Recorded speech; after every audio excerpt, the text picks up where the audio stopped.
Hello, everybody. Welcome back to Planet X News.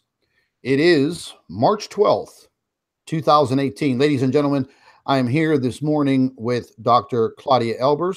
Dr. Albers, how are you this early morning? I'm very well. Thank you, Scott. Sorry about that. I have this other, I have the other view on the YouTube channel playing. Let me just share my screen here real quick. Sorry about that, folks. I forgot all about that.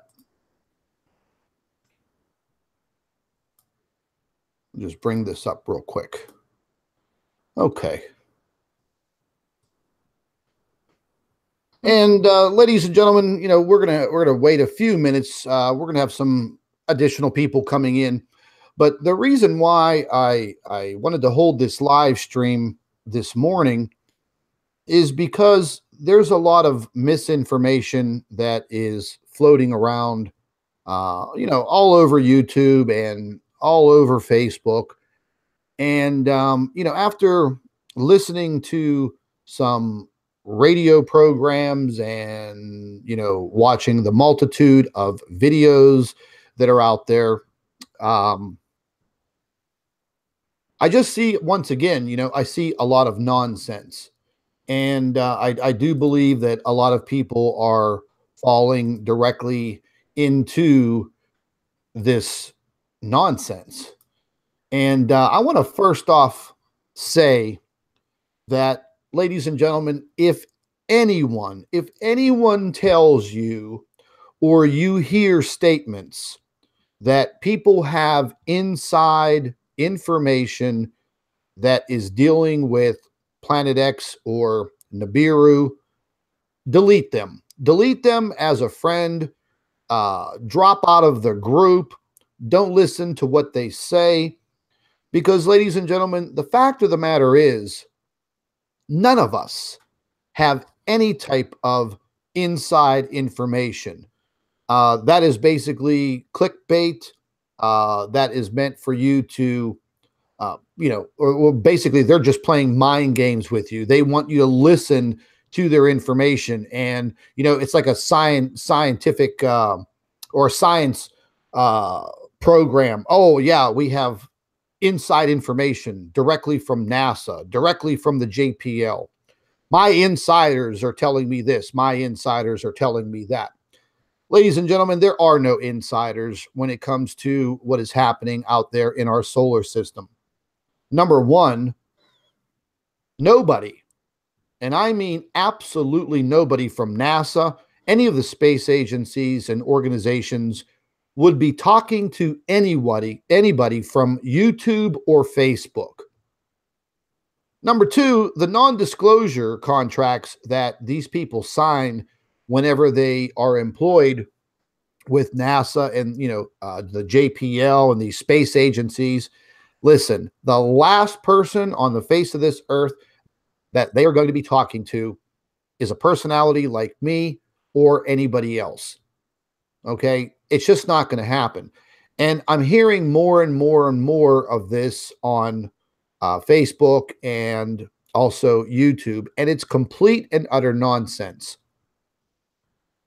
Once again, you know, I'm hearing more information about, you know, Nibiru crashing into the earth.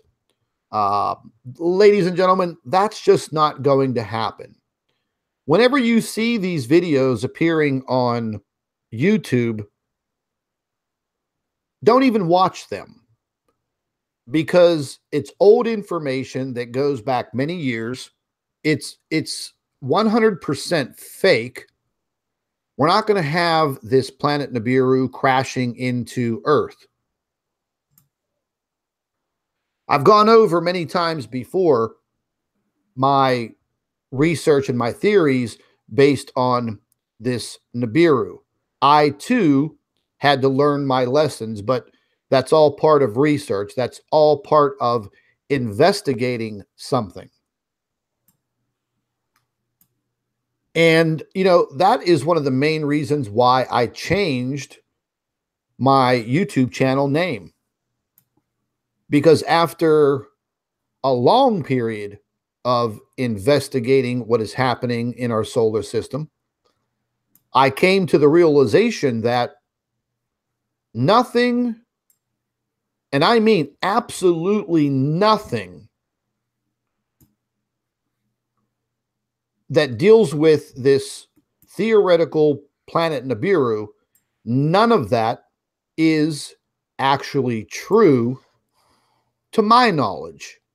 And based on all of the information and all of the investigations and all of the research that both Dr. Albers and I have conducted, it sheds light on that being nothing but a mythological story, possibly misinformation put out there by the governments, but it's definitely not true.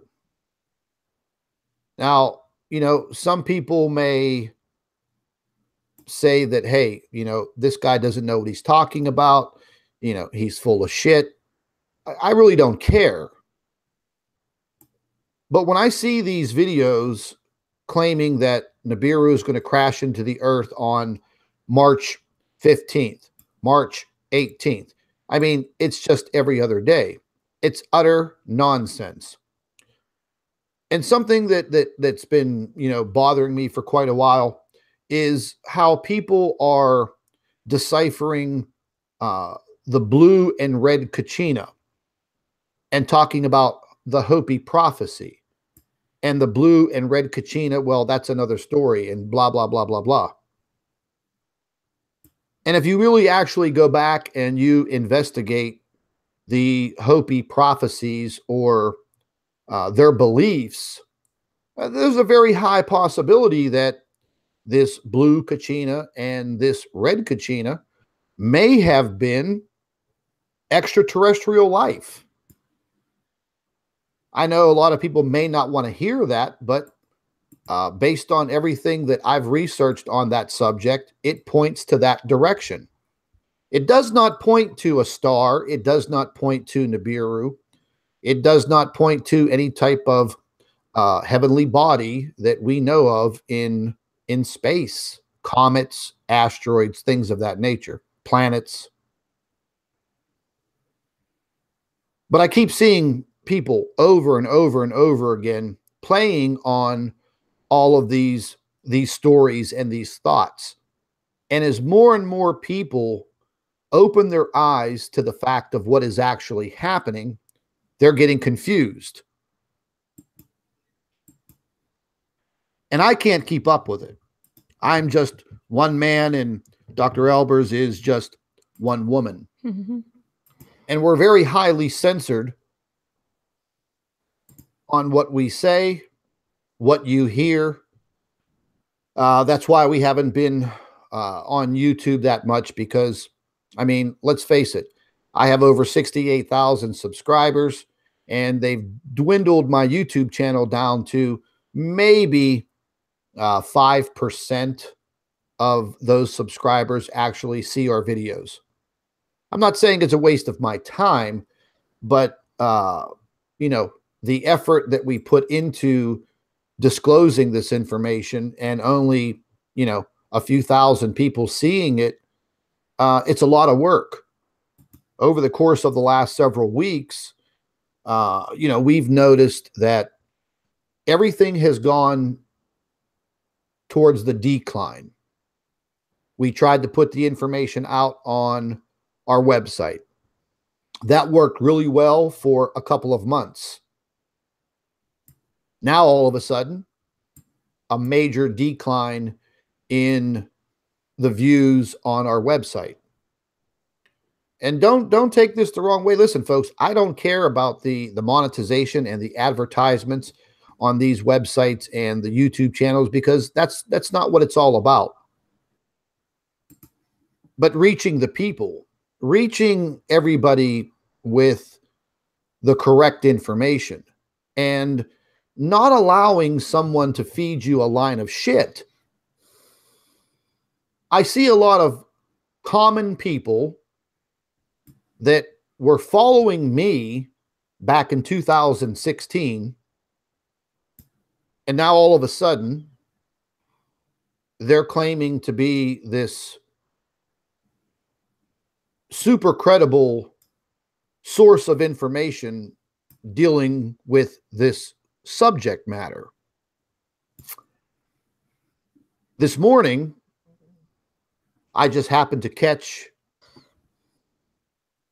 an hour of a video listening to this individual, and he basically stole my whole life story. And I remember this individual going back to late 2016, whenever he started following my YouTube channel. He knew absolutely nothing about the solar system. He absolutely knew nothing about space, the sun, nothing.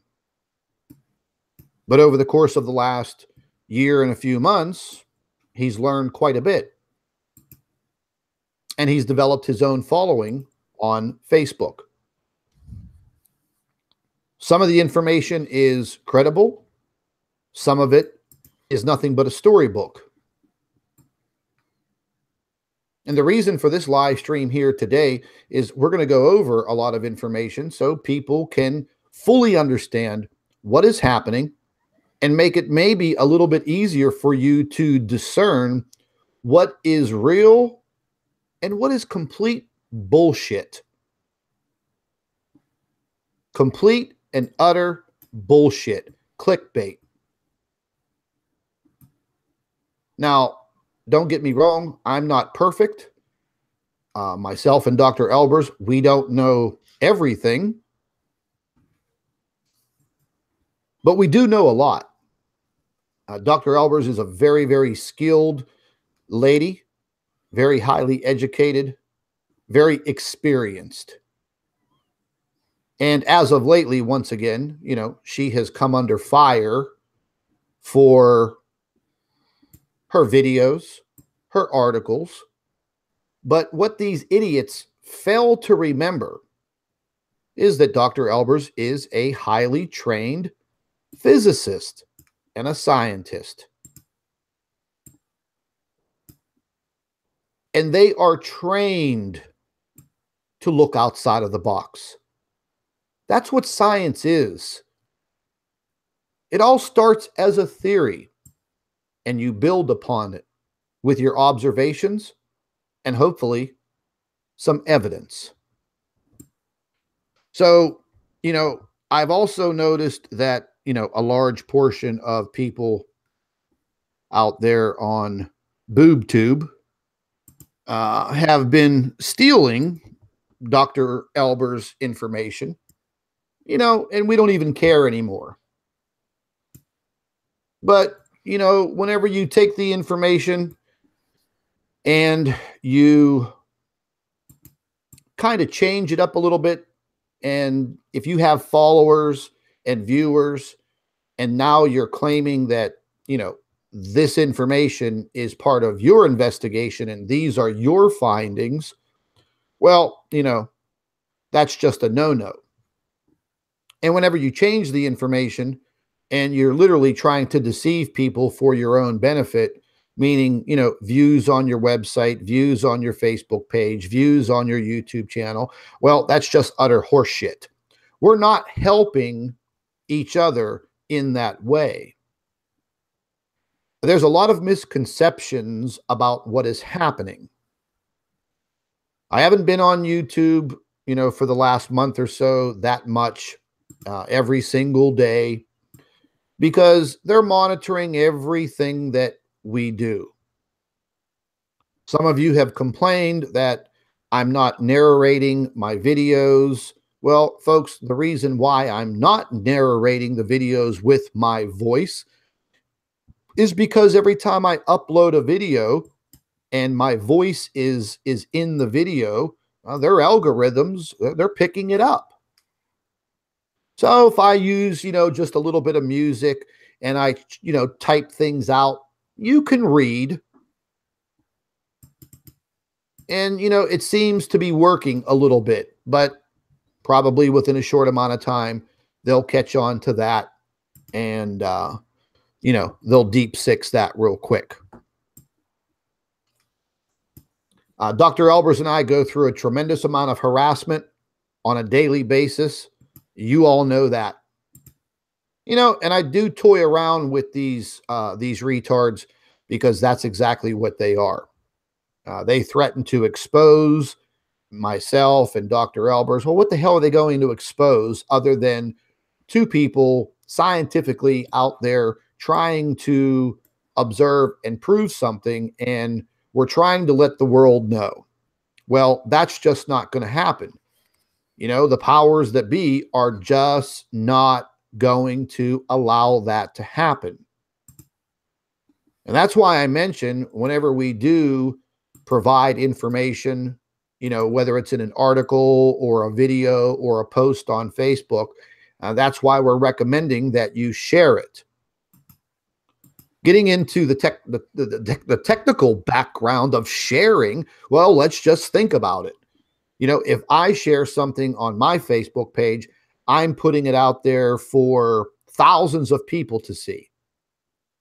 If you put it out there, hundreds of people will see it, and so on and so on and so on. Let's just refer to it as the domino effect. And that's why that is so important. But some of these other bozos that are out there, they're pretty much playing on your mind and literally feeding you a bunch of shit as far as, Nibiru, Planet X. And folks, I mean, as far as we've investigated this object, it's not even a planet. There are no planets orbiting this old dead star, this stellar core. They just would not be able to survive that close to the sun. If some of these objects are orbiting further away from the sun, past, Mercury and Venus, maybe, but we don't see that. So once again, there's a factor that we don't have all of the information, but we will still seek out the truth. We still will investigate and research. We still will make the observations. But ladies and gentlemen, they are making it even harder to obtain this information. I know it for a fact. And it's not because I have a NASA insider. And remember, folks, the first time somebody tells you that horse shit, that they've got an insider, delete them. Stay away from those people because they're lying through their damn teeth. Nobody, and I mean nobody, and I feel ripe enough to speak for them all, nobody has an insider. We don't completely know what the hell is going on out there around our sun and within our inner solar system. But I can tell you this much. Over the course of almost 2 years now, for all of you that started listening to me back in 2016, you are fully aware of what I was preaching. Meaning, going over the series of events that would start to occur. And folks, this isn't a one-day scenario. This is something that is building in stages. Personally, I didn't think that it was going to get that extreme this quick. But there's a lot of other factors that are starting to filter into this milkshake, and it's just not looking good. There's another subject that I want to touch on quickly, and it relates to what people are calling a pole shift. A pole shift. I do believe, from what I see and I read in comments and other articles and posts on Facebook, that people have a very, how could I put this? They just have a bad conception of what a pole shift is. And the people that are out there throwing that terminology, they're throwing that terminology into their posts and their videos. Well, they themselves don't actually know what a pole shift is. They're just using that terminology very, very loosely. They're wanting you to believe that whenever they refer to pole shift, they're wanting you to believe that, in time, the Earth is going to just do a complete 180-degree flip. You could consider that to be a pole shift.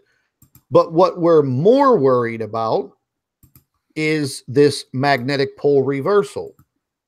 Some scientists will say that there's not too much to worry about. Other scientists will say there's a lot to worry about. What I say is we will have to see. But the fact of the matter is the Earth's magnetic pole, the North Pole, is traveling around and it's moving very quickly. Some scientists are saying that we're having issues with our magnetosphere. Some will say we're not. But the fact of the matter is, the observations and the evidence point towards our magnetic shield weakening. There are people out there that are claiming we are headed towards an ice age. There are people out there that are claiming that's nonsense.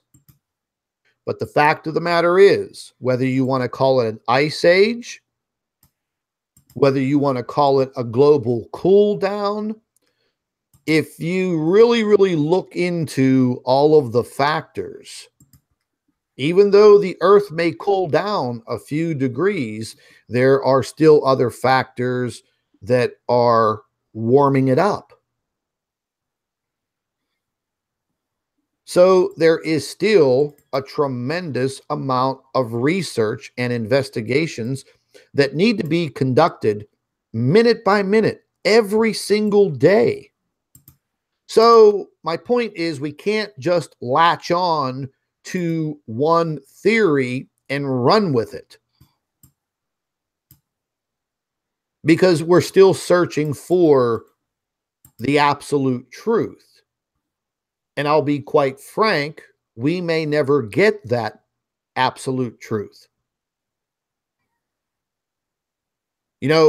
Back in 2016 and the early parts of 2017, I was warning people, tremendously warning people about the upcoming weather situation that I saw coming. I knew it would be extreme, but I didn't realize how extreme it was going to be. Planet X, Nibiru, stellar core, folks, whatever you want to label it, it's really not our enemy per se, but the weather conditions, what's happening here on Earth, that is the hidden enemy. These are the things that will hurt you or possibly cost you your life if you do not pay attention to your surroundings and what's happening where you live. I heard one person in a video the other day claiming that, all of the continents were going to be moving back together, like Dr. Albers, what's the name of that landmass? Pangea? Pangea, yes. Yeah. Yeah, I've written an article about that. What actually seems to have happened was that the Earth expanded since then, not so much that the continents moved. Yes, ladies and gentlemen, I don't think that we're going to be going through that Pangea effect. We are definitely living in some very, very, very weird times. Mm-hmm. I heard some information once again coming out about World War III. Ladies and gentlemen, there's not going to be a World War III if you just sit down and you actually think about it. In this day and age, what does war get you? It gets you absolutely nothing. Wars on this globe that we live on have gotten nothing. Nothing. There will be no global threat of nuclear war. It's asinine. All of the talk about Korea, it's just a big ploy. All of the talk about Russia, it's all horse shit. You're not going to see nuclear missiles flying through the air and slamming into your country. It's just not going to happen. You ask my reasoning? It's very simple, folks.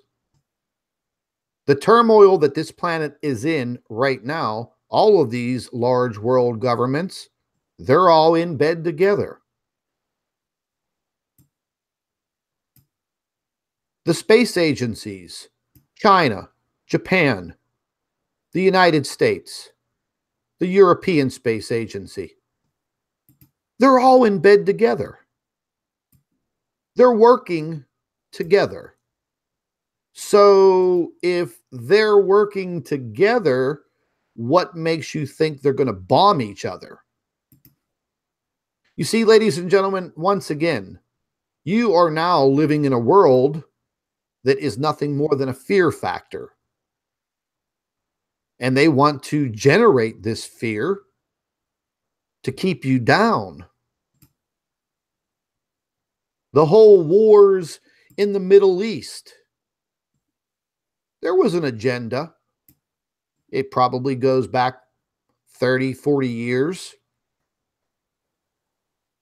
They all want that oil. And as time has gone on, things have gotten really out of hand.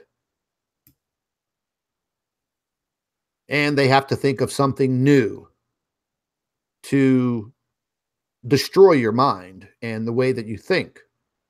And what do? They bring religion into it. And then they degrade religions. Whether you're a Muslim or a Christian, people out there worshiping many gods. What is there, a council of gods in the heavens? Or is there one creator? Who is to say? The research that Dr. Albers and I have conducted over the course of close to a year now, I think that we have proven beyond a shadow of a doubt that these objects definitely exist. They are definitely interacting with the sun. And this, in turn, is definitely causing serious situations here on our planet. A well-known YouTube channel a few months ago claimed that earthquakes had nothing to do with earthquakes being electrical. And over the course of the last several months, Dr. Albers has been investigating earthquakes and their dynamics. And she's written some articles pertaining to the electrical dynamics of earthquakes. Now, all of a sudden, this well-known YouTube channel decides to agree with her, but not credit her. He probably listened to a lot of her information and probably started putting two and two together and started to say, oh, wow, this lady's pretty smart. She knows what the hell she's talking about, and there is some credence to her research. Now, he's claiming that earthquakes do have an electrical force that may generate them. And there are many causes for earthquakes. Maybe I may be sounding a little petty here. Maybe not. Dr. Albers and I aren't looking for credit. We don't need people patting us on the back. I really don't care about the notoriety. I'm not some superstar or YouTube personality. I'm a regular individual just like each and every one of you. But I am very passionate in finding the truth. And maybe I'm trying to protect my planet, my life. I don't want to live in outer space. I've said that before. I'm not Elon Musk. I don't want to go live on Mars. I don't want to live in a spacesuit. I don't want to live in a bubble. I want to see blue oceans and blue skies and green trees and flowers. And I want to hear the birds. And I'd like to see our real sun.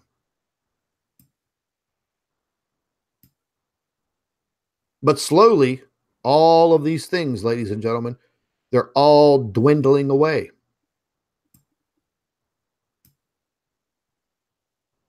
There are some awful things occurring on our planet right now, not necessarily with the weather, but with the people. Just horrible atrocities, once again, spanning this globe. You know damn well that our Creator never intended for all of this to happen, but he did give man free will to do what he wants. And I guess this is what man, now you can't even use the word man, but I will. But man is influenced by everything around him or her. So my point is, folks, watch what you're being influenced by. Be very careful. I do believe, based on what I've been looking at as far as our weather goes, you know, we're going to have a pretty rough time from here on out.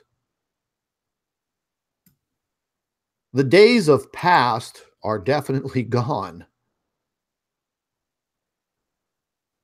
That's a fact. I heard one other very credible YouTube channel yesterday claiming that there is nothing abnormal going on in the North Pole. However, there is a multitude of climatologists, scientists with better, credible, educational, and academic backgrounds that prove that to be completely wrong. That there is a very serious situation brewing at the top of our planet. And it doesn't seem like it's going to get any better.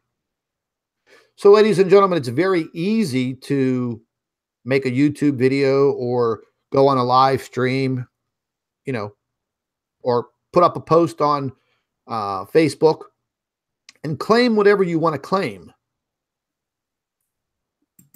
But all of the evidence is showing us the complete opposite. And there are a lot of other YouTube channels on YouTube that I do respect, and I respect the individuals who put themselves out there to deliver this information and show you what they're finding. But I just find it pretty asinine that because because some of the real information's not fitting your damn agenda and your damn YouTube views, that you're gonna go off half cocked. But always remember that this isn't about me. This isn't about just you. Remember, I told all of you folks before, there are two words. They only hold two letters, but they're very powerful words. It's us and we. Those two words form together. That's what we should be doing.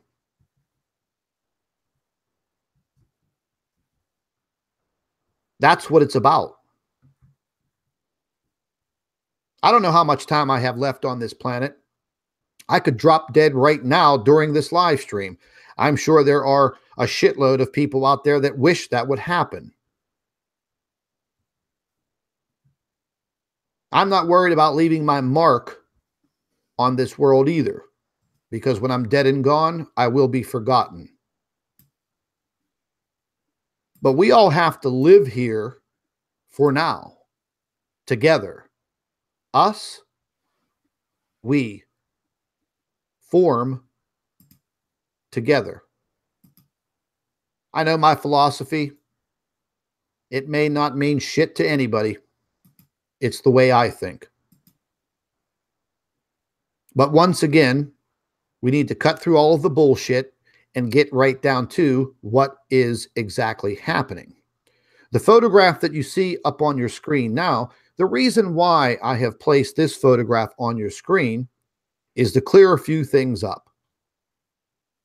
Okay, folks? The photographs that we've captured over the course of the last year or so, some people have claimed that they're transparent, that they are holograms. Well, that is completely nonsense. You're not seeing through these objects. They are not holograms. They are not projections. They are not lens flares. Now, from this point, I'm going to go ahead and show you real quick. Let me zoom in here. Now, this object is what we captured. I believe this was, Dr. Albers, was this June or July of 2017? That was July, I think July 23rd, 2017. Yeah, this was part of a massive coronal mass ejection. That's right. And, I stay tuned on all of these websites, monitoring them just about every minute of the day. And we were lucky to capture this. Mm-hmm. And even back then, people were saying, oh, it's transparent. Oh, you could see right through it. Oh, that's bullshit. Well, again, for people that are saying that, you're not doing your homework. Yeah. Okay. So download the damn picture. Email me. I'll send you the originals in high definition. Zoom in and take a look for yourself. Yeah, you can clearly see the white spots are in the foreground. They are in front of the CME material and the object. And we see these spots in just about all the images from the satellites and spacecraft. We sometimes see, as the sun has a CME, we see all these spots moving as if there were dust in the wind. So these are not stars. This is debris. These objects seem to shed a layer on their outside. This is why the blue stellar core was so important. We actually saw it shedding this material, and it was all around it. This is actually debris coming from these objects. When they come into the sun's corona, they shed their outer layer, and now the sun's corona is full of this material. And even in this last object that GFP caught close to the Earth, that one also has the same material around it. Some people think it's stars. It's not. It's the debris. There's always this kind of debris around these objects. Yeah. Dr. Albers, what I want Yes. to ask you is, before we go, getting into what we're viewing on our screen, I wanted to jump back real quick, and I wanted you to explain to everyone your findings on the earthquakes and the electrical nature. I want people to know this, and I want people to, to grasp a hold of it and understand it. Yes. Basically, I've discovered that just about everything in the universe is electrical. Recently, I've been working on gravity, but gravity is it's almost electrical in nature. It's electricity and gravity work together. And it's very similar to electricity. But earthquakes, we can see that whenever a CME impacts our ionosphere, and it's the same thing with the weather, it's all electrical in nature. All the mechanisms are electrical. It's due to currents in our ionosphere that induce currents inside the Earth. And these currents lead to discharges. And then when you have a discharge, it's like lightning. And lightning then causes rock to break. And when rock breaks, it causes seismic waves. And seismic waves are almost like sound waves. So you can imagine that what we actually have in the interior of the Earth is lightning. And then the earthquake itself is like thunder. It's this vibration in the earth and travels like a sound wave through the earth. This is actually what an earthquake is.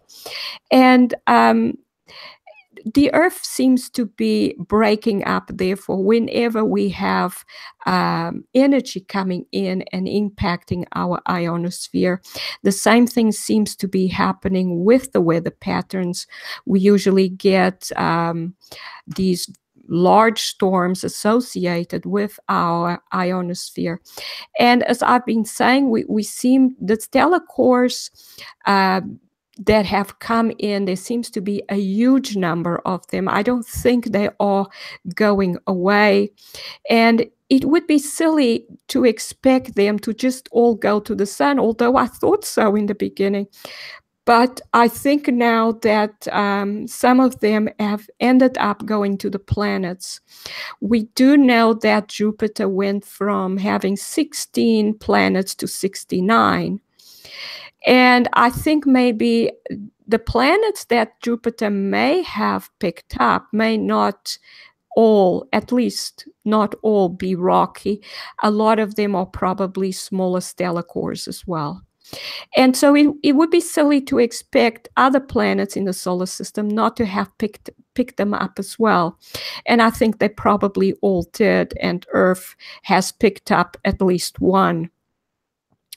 And so these objects also charge up our ionosphere, and they interact both electrically and gravitation. And just like I said, the two interactions play against each other. They are affecting our planet in very deep ways. And I think that once they are captured, there is no way of really getting rid of them. And I once thought they rejuvenated and started acting like stars once more. I've now revised that idea. I think they do produce light through the energy they pick up from the planets or the stars, just like comets do. Comets also start producing a coma and a tail. But these objects are dead. These are dead stars. The energy that powers a star that is from the inside, and it's actually a gravitational potential energy, it's used up over the lifetime of the star. And these stars have used it up, so they have nothing left. So what they do is they pick up energy from the sun through the material they are able to suck from the sun. They are now doing, probably the one we've captured, doing the same with the Earth. And then they use that material. The energy gets used up. They produce some light.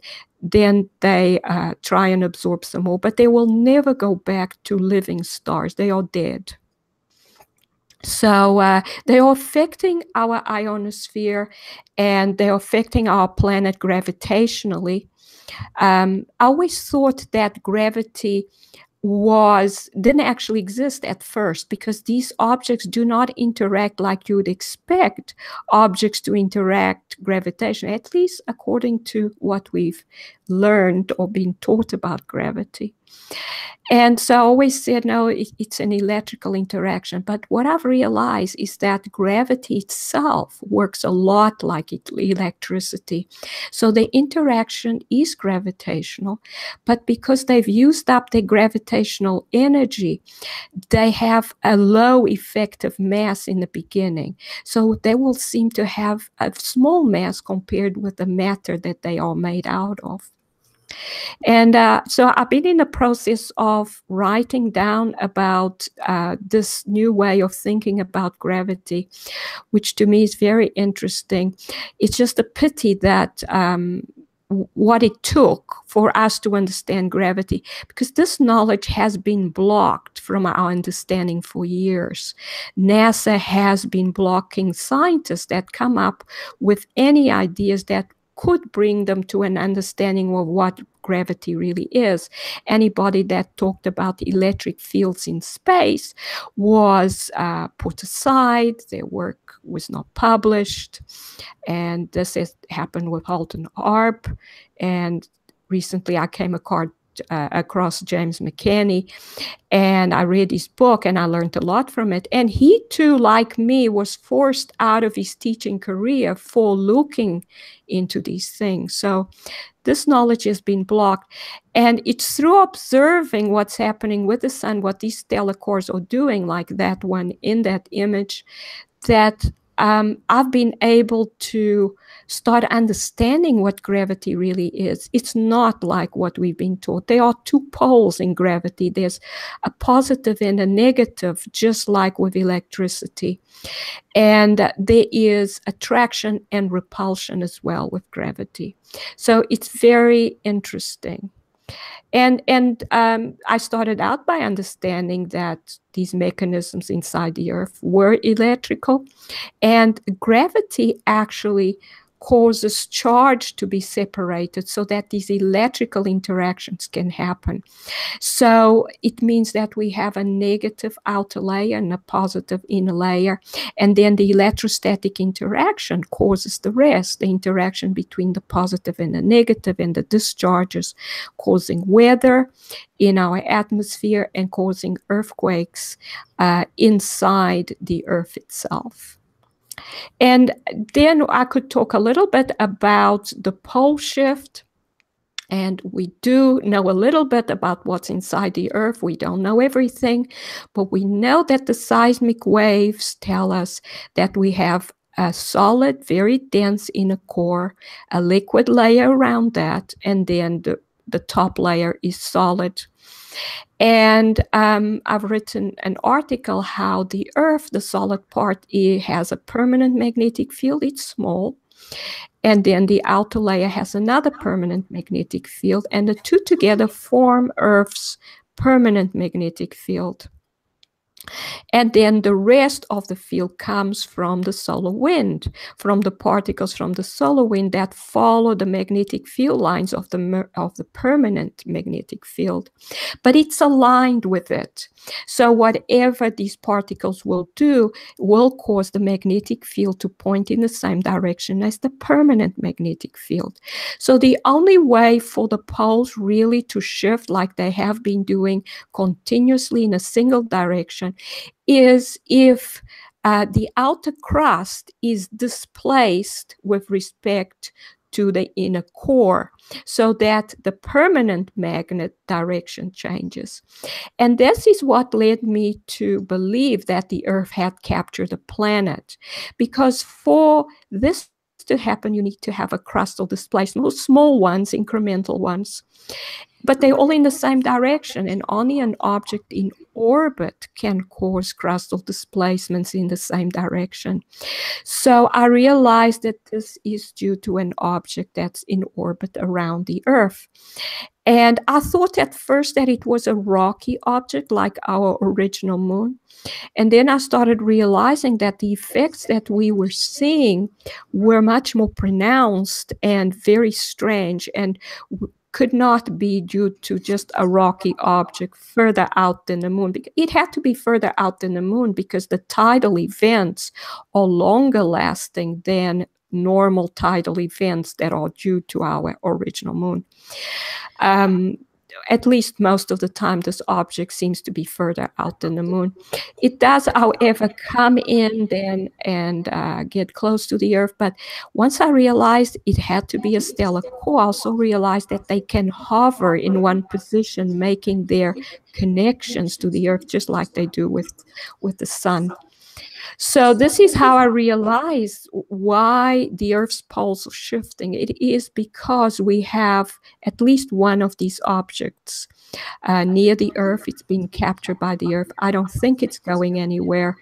I think its effects will increase in time, and they have done so. That's why the tidal events are more numerous.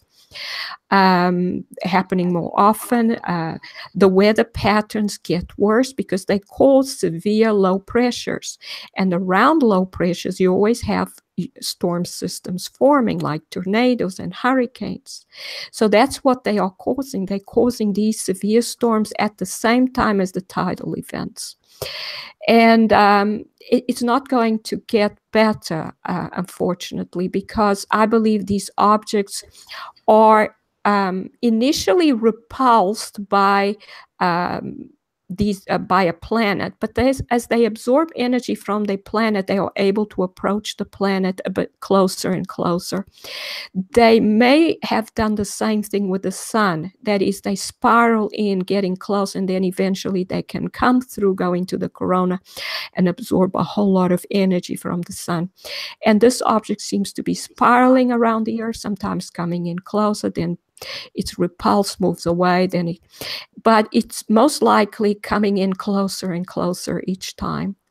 Now, it doesn't mean that it's suddenly going to get a lot worse, but it will, over time, I think, get worse. I don't think it will get better. And I don't think there is any way that these objects will pull away. Once they capture, they are there. And unless another object comes very close to the Earth and has a stronger pull on them, then they may be dragged away. But otherwise, because the distance between the planets is so huge, it's not likely to happen. And this object is likely here to stay.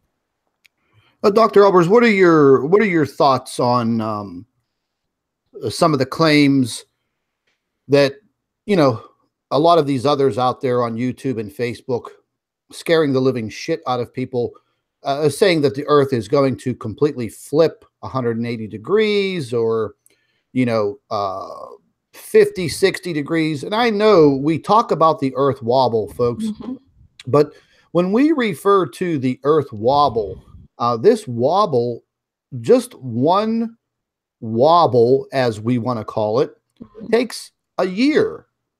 It takes a whole year for the Earth to make that wobble.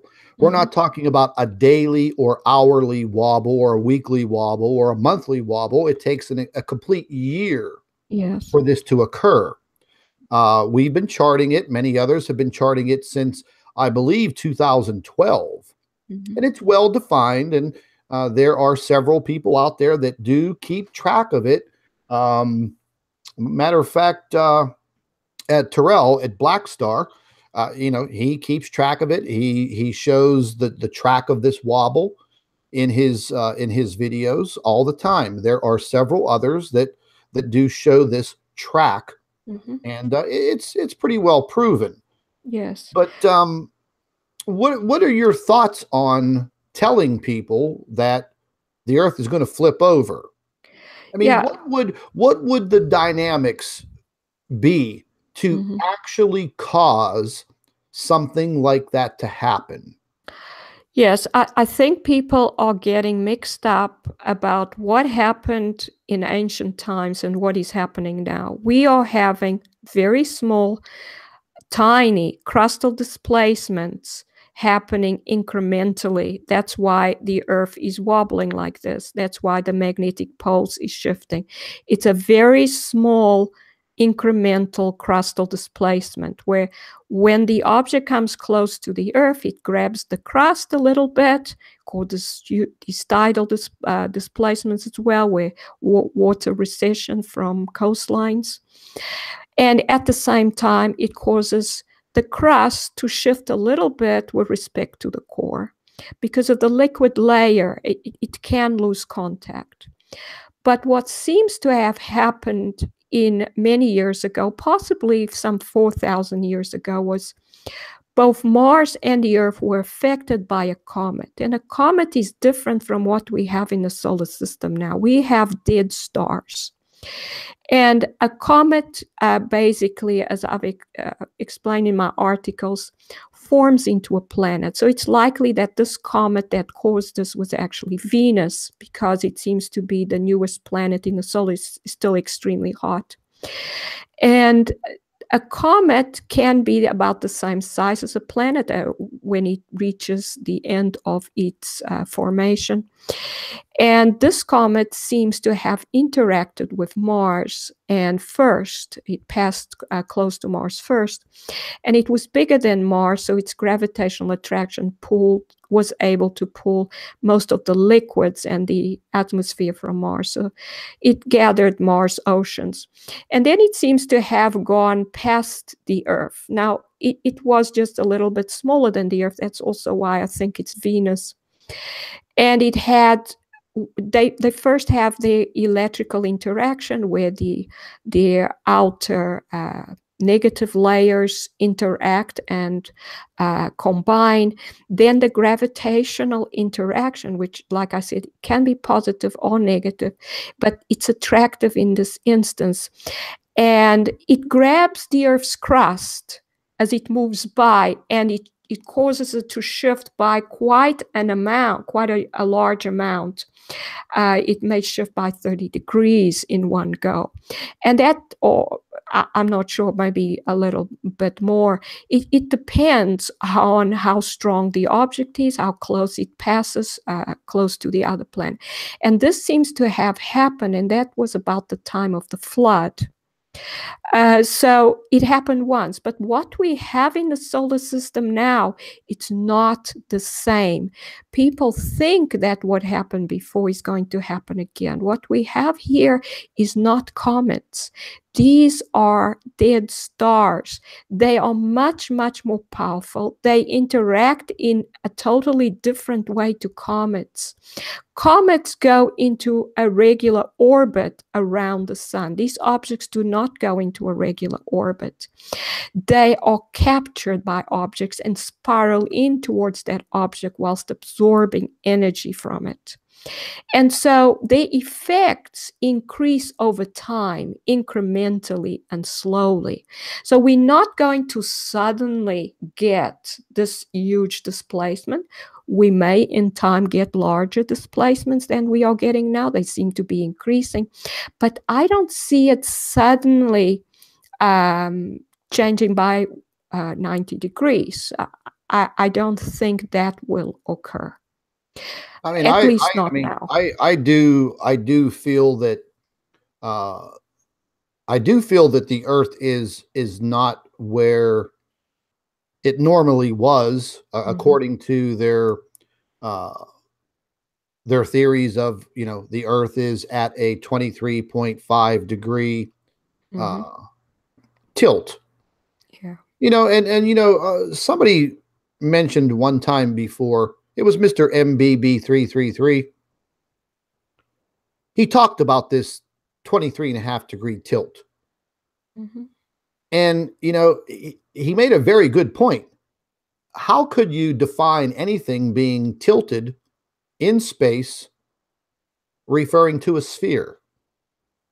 So, kind of what he was getting at was, okay, we have a ball in space. How can you define it's tilted? Now, and I know you can get pretty, scientific with the axis, that the imaginary axis of the Earth. But again, you know, folks, the point I'm trying to get at is all of this old science and even mainstream science. You know, just because these people have a title and an education, and you know, and even with the title of doctor or professor in front of their names, it doesn't mean that every single thing they say is 100% accurate and correct. Just because you publish papers in a scientific journal doesn't mean that it's true or fact. Because all throughout science, all throughout the history of science, things change. But it seems like now they don't want to hear the change because the change doesn't benefit their agendas. You know, one thing that I wanted to jump back to real quick, Dr. Albers.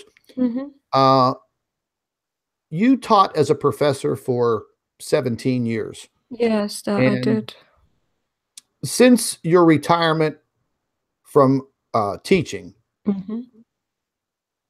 I've noticed that you have broadened your horizons as far as doing more research and allowing yourself to provide others with more theories. At what you're finding, what you're thinking. Yes. Now, during your teaching career, you weren't really able to do this, were you? No. When I was teaching, I was concentrating on teaching my students, and I was also researching thinking and problem solving at the time. And but at the same time that I was teaching, I was realizing that a lot of the theories I was teaching, there was something wrong with them because there were always little things that were disconnected, did not make sense. But I tried, because I was trying to teach my students as well as I could, I tried to make sense of it all. And I started to realize there was something not right there. And as you know, I have a PhD in particle physics. And I never, once I started realizing there was something wrong, one of the first things I realized was something wrong with astronomy. There's something wrong with cosmology. There's something very wrong. And then I was very surprised to also realize that there was something wrong with my own field of particle physics, probably even worse than with astronomy. And so I never actually wanted to go back into that research. I mean, even though what I did for my PhD was not actually that bad, because some of it actually goes along with my own thinking now. But I started realizing there was something wrong, and you are pushed to do research when you are lecturing, when you are working at a university. It's this thing of publish or perish is absolutely true. And I wandered around and I thought, what am I going to publish in? And I just couldn't make myself get into my own field and do that research because I just couldn't understand it. It didn't make any sense anymore. So I actually went and researched science education. But whilst trying to figure out what was wrong with the universe, because it didn't make sense. So whilst I was thinking about it, but I didn't have the time, as you say. I didn't have the time. It's since then that it all came together when I started realizing there's something wrong with the Earth. There's something that these colors in the sky are just impossible if everything was the way it's supposed to be. So there is an agenda in the world to hide the truth from scientists, from mainstream science, from the public. And so most scientists do not actually know what's going on, but they know enough to know that if they want to keep their careers, they better stick to what the journals are looking for. And if you go outside that, if you go into one of the two taboo subjects like electric fields together with astronomy, then the journals will find ways to discourage you. The referees will say, oh, I don't agree with this. You need to do more here. And then when you do it, the referee will find something else wrong with your paper. It never gets published. This is what happens. So if you actually just look at all the papers that are published, most of these are to make people view the world in a way that tells them everything's normal when everything's not normal. I mean, we can clearly see now more than ever, yeah, that things are definitely not mm-hmm. the way that they should be. Mm-hmm. You know, I've mentioned many times before, the things that you remember from your past, from your childhood, Yeah. from your early adult life, Mm-hmm. you know, the weather, the color of the sun, the color of the sky, the formation of clouds, Mm-hmm. that's all gone. Yeah. You're now living in this new world situation, and I guess we do have to accept it, but we also have to learn about it. Mm-hmm. You know, I mean, my main goal is to heighten the awareness for anybody that wants to listen. Listen, you know, you can make fun of me, you could make fun of Dr. Albers, you can make fun of us all you want. You can make your stupid videos, you can send your email threats, and it doesn't bother us one bit, because we know exactly what we're on to, but it still requires more and more research and basically development, R&D. Yes. And you know, again, there's going to be a lot that we don't know, that we will never know. It's just the way that the world is working now. We have so many issues with our countries that we live in, the governments. We have huge problems in just about every single country on the face of the earth. And, you know, folks, these problems weren't created by me and you. You know, these problems were created by the people in charge. And I really don't like the idea of someone being in charge of my life. And that's what is happening now. And things are all filtering together. The worse things get, the more they are going to have to give you something else to think about. You know, the influx of all of these migrants or immigrants or whatever you want to call them, all of these people being displaced out of their countries and delivered to your countries. Why is that happening? Why are they doing that? Well, let's just face it, folks. A lot of these people that come from these countries, and I'm not gonna mention any of the countries. I don't want to hurt anybody's feelings. But you know, they didn't lead the lives that we lead. They didn't, you know, they don't have the things that we have or we grew up with. They're living in violent worlds where they came from. And now these governments have placed them into your homeland, and it's like unleashing a coyote into a chicken farm. And now it's a free-for-all.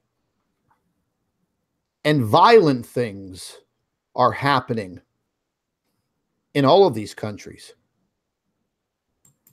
I watched some video news information coming in from Italy, from Germany, from France, and from Spain, and other countries.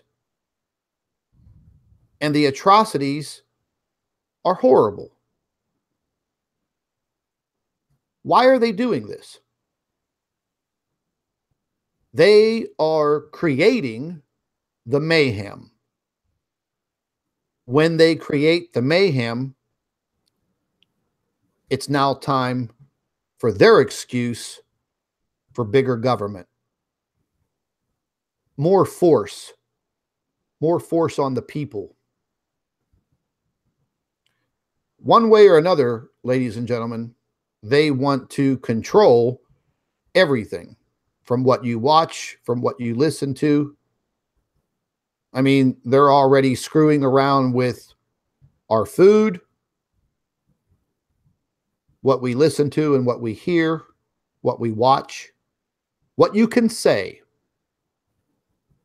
And here in the United States, you know, all of a sudden now, once again, you have this big gun grab, the assault on the Second Amendment to the Constitution of the United States. Are they attempting to create a civil war within this country? That's what will occur. If something like that does occur, well, that possibly may be the reason for their thinking. Because at that point in time, that would allow the government to institute the big talk about martial law and bringing the military in. Look, folks, we've already seen in every country how they have militarized the police departments, even in the smallest of towns. We have already seen the assaults on people and police. Already this year, a multitude of police officers murdered in cold blood out there doing their job. But in the same instance, ladies and gentlemen, the governments have militarized the police departments, and now their attitudes towards policing have changed.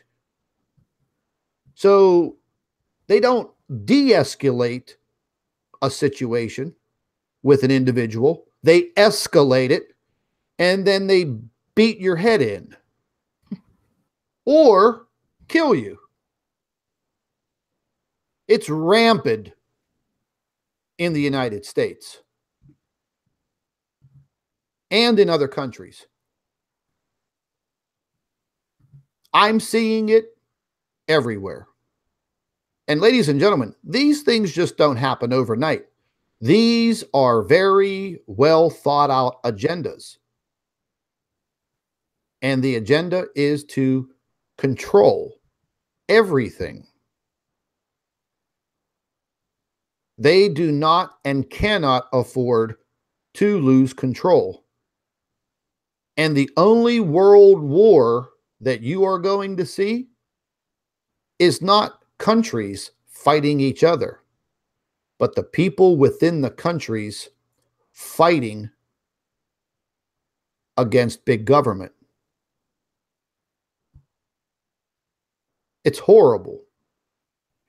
But I had a feeling back in 2017 Matter of fact, back in June, I thought deeply about it. And I knew these things were going to occur. I'm a little overwhelmed at how rapidly they are occurring. And I think the volume's been turned up on a lot of this because of what is happening to our planet. Some people may think that Dr. Albers and I are complete, kooks. But ladies and gentlemen, all of the evidence it's all there. We have several dominating factors right now in what's occurring. We have a grand solar minimum that is on its way. The sun is, as we say, already going to sleep. No sunspots. It's going to be a big factor. There's a YouTube channel out there that's doing extensive research, the grand solar minimum. Jake and Mari have been doing extensive research on this grand solar minimum in combination with everything else that's happening on this planet. That is another major factor. We are seeing climate change at its worst, but we're only in the infancy of it all. How fast it will accelerate, I wish I had a crystal ball and I could tell you that. But each and every day, what I've been doing is paying very close attention to the weather all around the world. And I mean every inch of this blue ball that we live on. I'm watching it all. And like I've said before, ladies and gentlemen, I've always liked weather. I've always, taken closer looks at weather. Living in South Florida for 22 years and the hurricanes, and I got used to weather and analyzing weather. And, I got stuck in many hurricanes. I think I've been through 13 major hurricanes, and I went through Hurricane Andrew, which was devastating. But since then, weather has become more dangerous, more life-threatening than it ever has in any of our lifetimes. And it is going to continue to be a major factor. We already know what is out there around our sun. Some may say you are completely full of shit. But yet, when they tell you that you're full of shit, they can't prove it. They just say it. And then they expect everybody to believe them. But yet they come to the table with nothing. Whereas Dr. Albers and I, we bring you the evidence that we are finding. It's not a game. It's not some damn YouTube story or some Facebook post. We are now living real life. I don't believe that we are living in the, quote, end of days, because me personally, folks, I just don't believe in the end of days. That starts to take a religious standpoint when you start quoting that end of days. I would rather take a scientific approach to all of this based on what is truly happening. And a lot is happening. Every tick of the clock, tragedies are occurring on this planet. Landslides are just absolutely wiping things out. The other day, Dr. Albers and I, we were talking about these sinkholes. And you have the idiots out there in La La Land that, that claim, oh, sinkholes happen all the time. Okay, we know that. We know that sinkholes open up. I lived in South Florida. Man, South Florida is like sinkhole heaven. But what we're referring to are all of a sudden sinkholes all around the world. Massive. Massive. And Dr. Albers looked into it.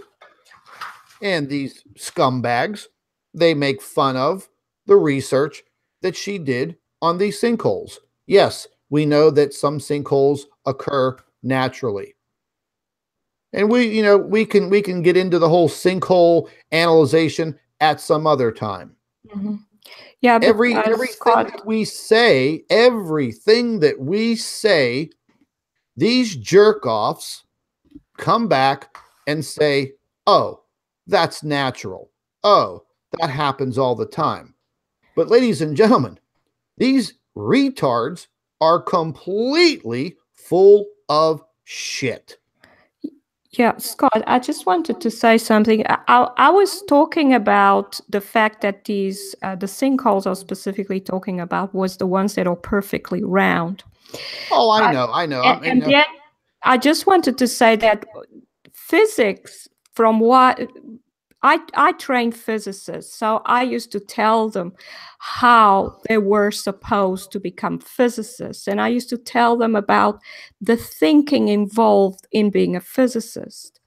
So physics is supposed to be based on observation. You don't just say something without observing something and then doing some logical deductions. This is what I do.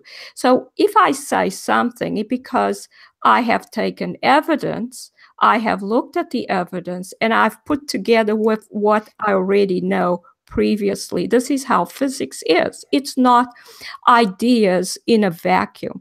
But the fact that these people want you to think that it's natural, don't forget that's the same agenda as all the journals, as NASA, as the governments. They all want us to think everything is normal, whilst they are unleashing weapons of mass destruction against us, because the populations coming from other countries that are full of hatred for us is a weapon of mass destruction against the people of these countries. I'm European.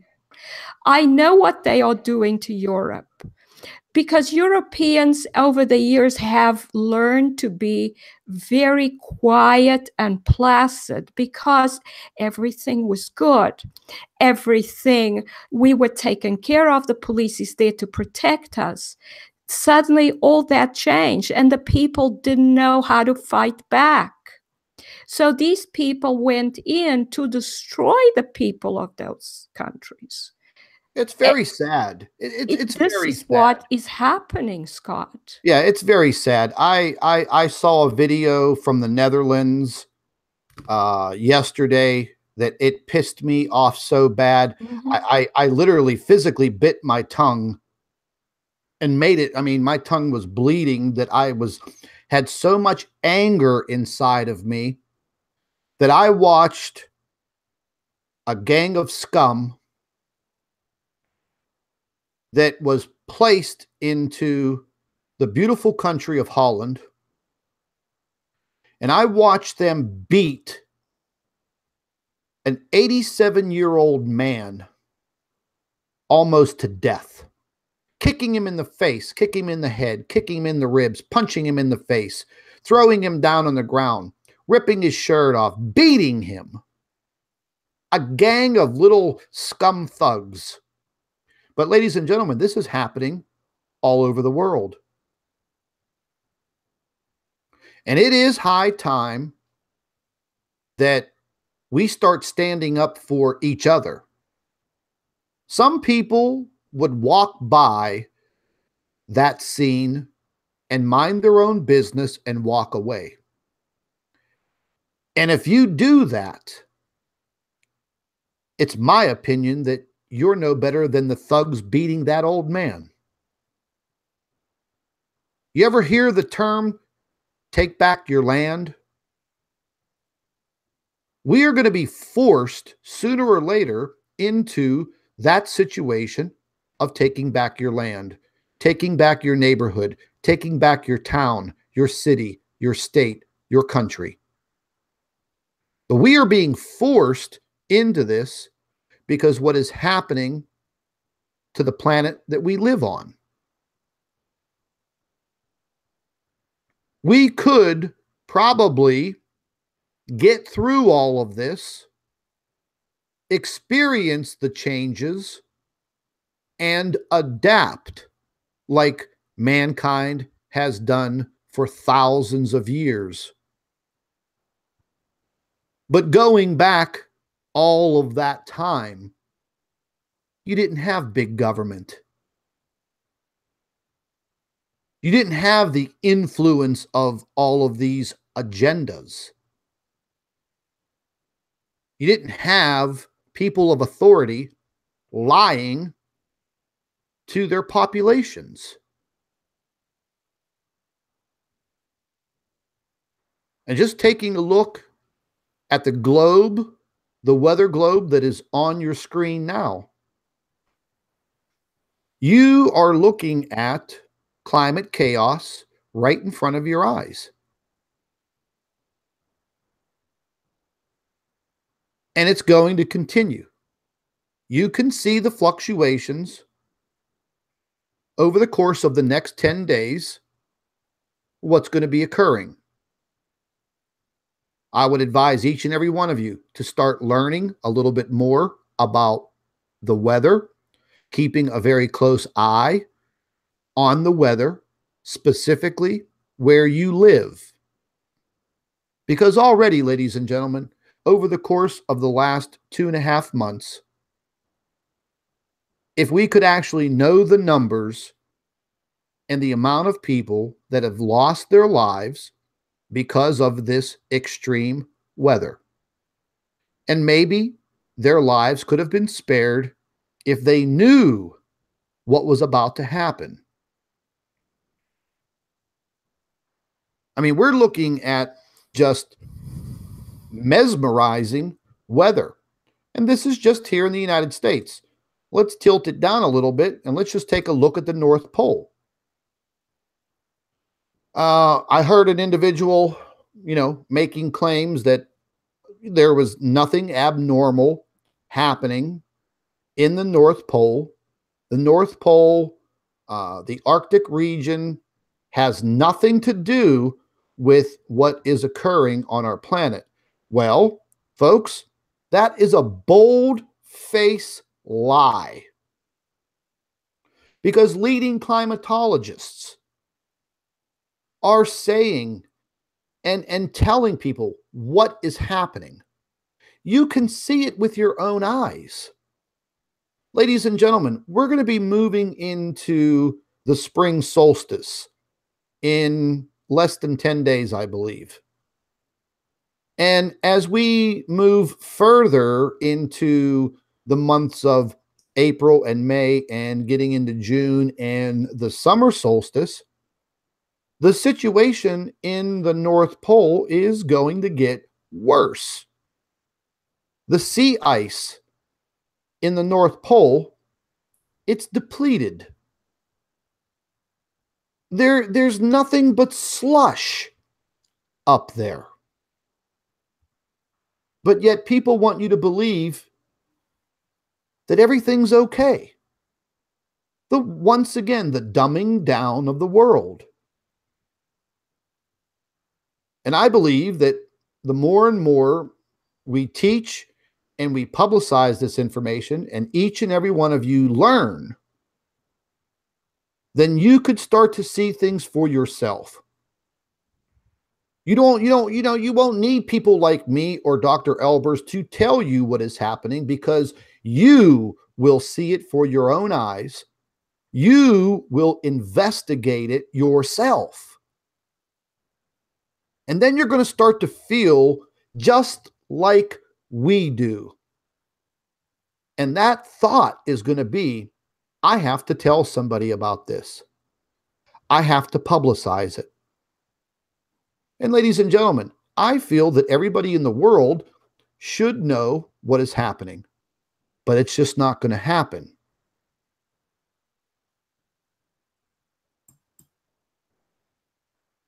What's happening in the North Pole, to me, is tragic. It's important. It is, to me, life-threatening.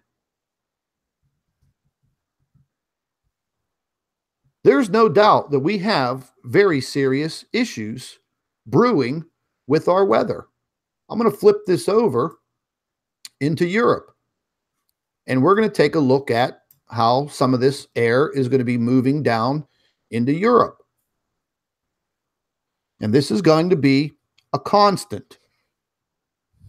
We're going to have extreme temperatures, whether they be hot or cold. I mean, just looking at the fluctuations in the temperatures, and that's what you're looking at here. The green and yellows being in the 50s and 60s, and the green close to 40s. Naturally, naturally the blues are much colder temperatures, and those purples, well, those are Arctic temperatures. Very, very, very cold. But just take a look here real quick. Let's take a look at the country of France. Watch the fluctuation. You go from 50s and 60s and 40s. These are real warm temperatures here. And then you see it dive down, and bingo. You're going to get snow. You're going to get rain. And then it all melts. And Dr. Albers, what happens when that occurs? Yes, you get floods. Exactly. Mm-hmm. So this upcoming spring, ladies and gentlemen, we're going to be faced with a multitude of floods worldwide, everywhere. Yes. And if you think that flooding is just, whatever, ladies and gentlemen, flooding kills people, man. I mean, it's horrible. I watched down in South America, I watched these floodwaters wash a bunch of children away, not to be found. I watched some video from Peru the other day where a landslide came down and wiped out 100 homes. You don't realize the real nature and destructive power that occurs. So, folks, as I've mentioned before, yes, we do have a threat within our solar system. There's nothing that we can do about it. We can learn about it. But right now, today, and for the time to come, you're looking at the threat. And that threat is going to be our extreme weather.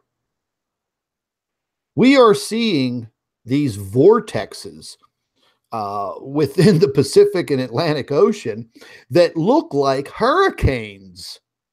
Massive. I mean, taking up 2/3 of the Atlantic Ocean as a weather system.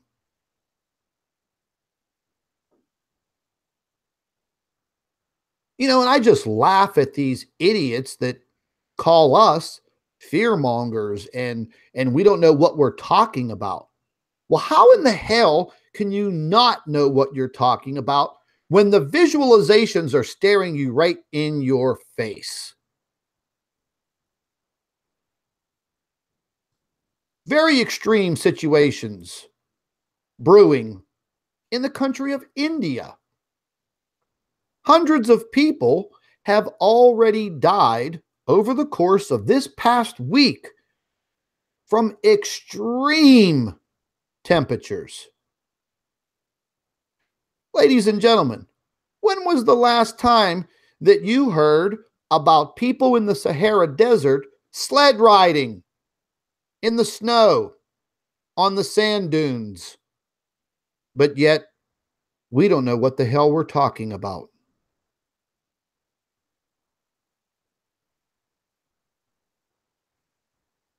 Earthquakes, that's a whole nother ball game there, folks. Volcanic activity, once again, a whole nother ball game. So not only are we living with the threat of our weather, whether you're in the northern hemisphere or the southern hemisphere, the entire world, as we know it, will be affected. You may not live in a seismic activity zone, state, country. That's good for you if you don't. But if you do, I think the seismic activity zones are going to spread until they cover the whole world, Scott. Yeah, I think you're right. I think you're right. You know, folks, something that, I just recently heard. I'm going to scoot down here to Australia because Australia, once again, they're getting a taste of everything. They're getting a taste of crazy weather, extreme heat, and a seriously disgusting government that is so damn corrupt that it's ruining a beautiful country. And what did they do down there? Oh, they went down there and they took away the guns. Now, people can't even defend themselves. And things for, the situation for Australia, it's going to be a rough ride, man. It's going to be a really rough ride when the seasons change.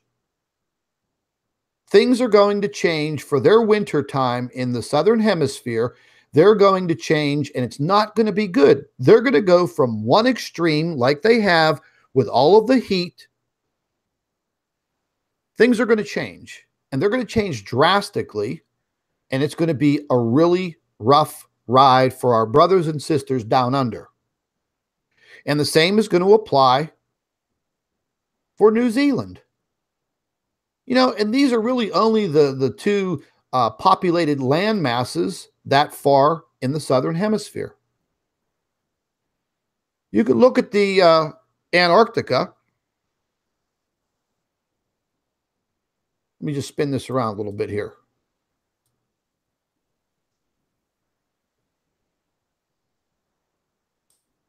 Naturally, very, very cold in the center portion, but look at the air temperatures all the way around. Mm-hmm. In the 40s, the high 40s. And what's that going to do, folks? When you start mixing in this hot, warm air with this cooler air, what happens? Dr. Albers, what happens when you combine these? You get storm formation. But I was just noticing the warmth that we see seems to be coming from the ocean. We can see this exactly because Antarctica is a landmass, and the landmass stays cold as it's supposed to do. Exactly. But the ocean around it is warm. That's why it's so warm all around it. But the Arctic, of course, has the problem that there is no real landmass there. It's ocean. The ocean is warming up dramatically. Yes, it is. So yes, it is. And temperatures are already getting pretty extreme in South America and naturally Africa. Yes. The center portion of Africa, normally they get really, really high temperatures.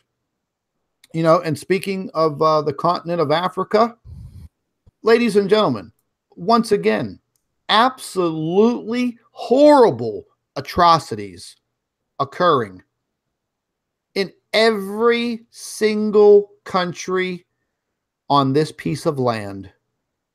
Atrocities that would make you sick to your stomach. Who is allowing it? The governments. Each and every one of them. Who's doing anything about it? Nobody. They're letting this continent run wild with horrible crimes, horrible atrocities. What are we worried about? We're worried about the Middle East. That's all we're worried about is the oil.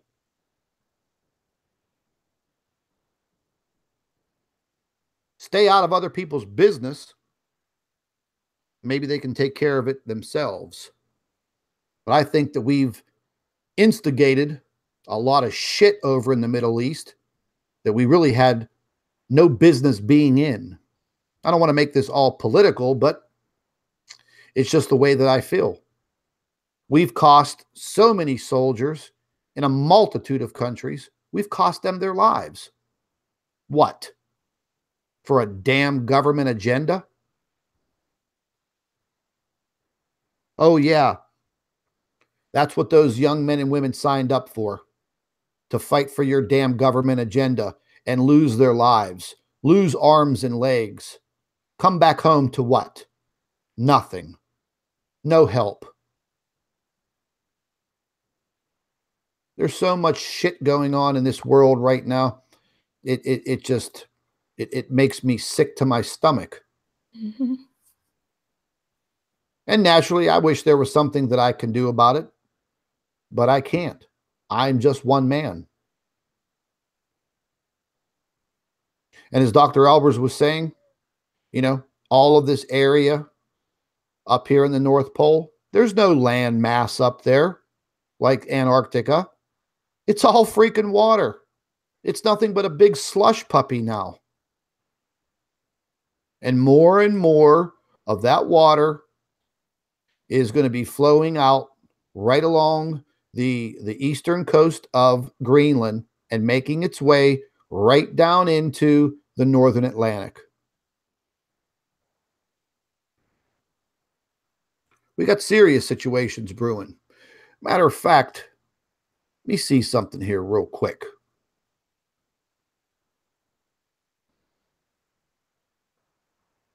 There was a weather video right here that NASA just released. I'm going to play it. In this animation, we're taking Arctic sea ice into the third dimension. Here, we're looking at the ice age, which is an indicator of thickness. Generally, older ice is thicker ice.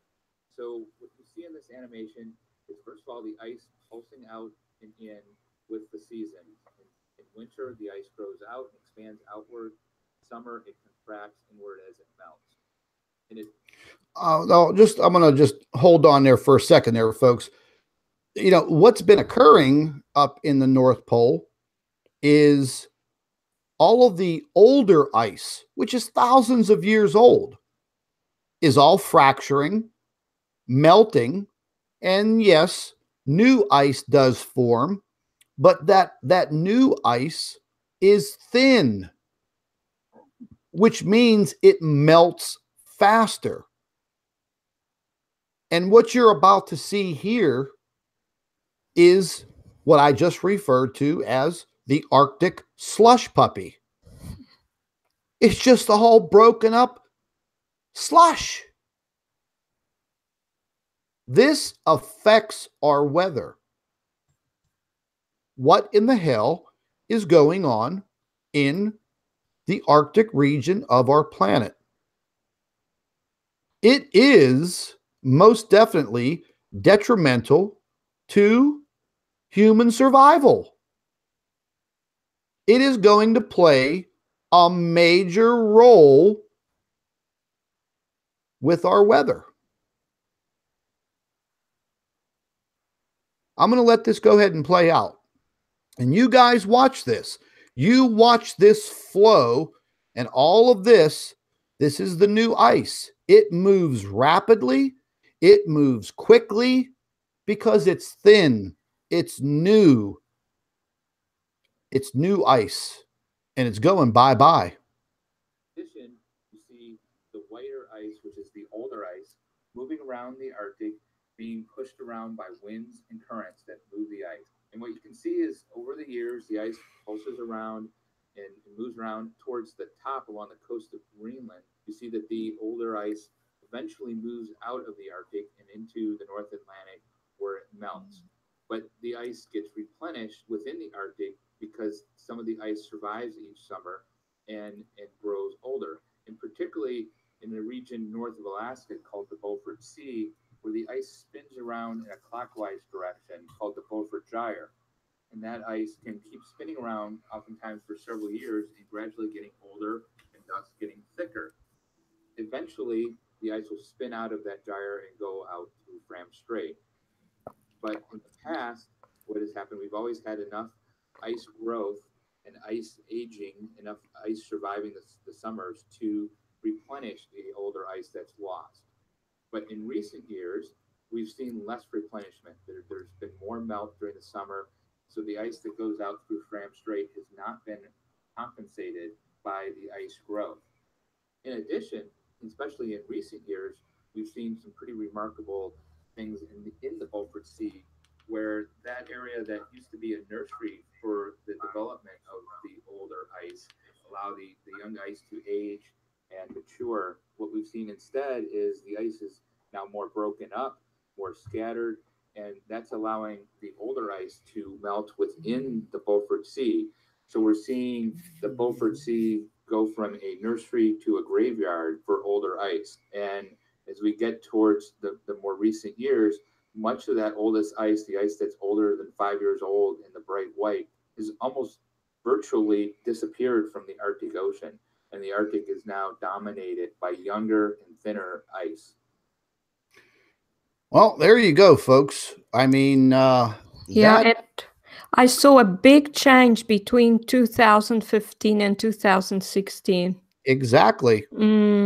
Big change, Scott. Exactly. And once again, you have people out there that just have a couple screws loose in their head, and I don't know what the hell they're thinking, but whenever they sit there and they tell you that nothing is wrong in the Arctic, it's okay. What are they thinking? I mean, folks, you just saw it for your own eyes. You just saw, a whole entire time lapse of what is occurring in our North Pole. That will affect the Northern Pacific and the Northern Atlantic Oceans. It will affect our weather. And Dr. Albers, that will affect the salinity of our oceans also, correct? Yes, definitely. The moment the ice melts, then the salinity goes down. And then it affects the ocean currents. They don't flow properly. Cold currents that are supposed to be at the surface move down, and vice versa for warm and cold currents. So yeah, and that will affect the climate, because the climate is also powered by what happens with the oceans. But ultimately, it's powered by what happens with the ionosphere. So yeah, but what was interesting about that is because the biggest change on the sun weakened the most between 2015 and 2016. And we see the same happen with the Earth. The sea ice at the North Pole decreased the most between 2015 and 2016. So there must be a connection between the two, Scott. Well, not necessarily, but it's very likely that they're I would definitely say so. And just switching gears away from Earth weather, let's talk about space weather.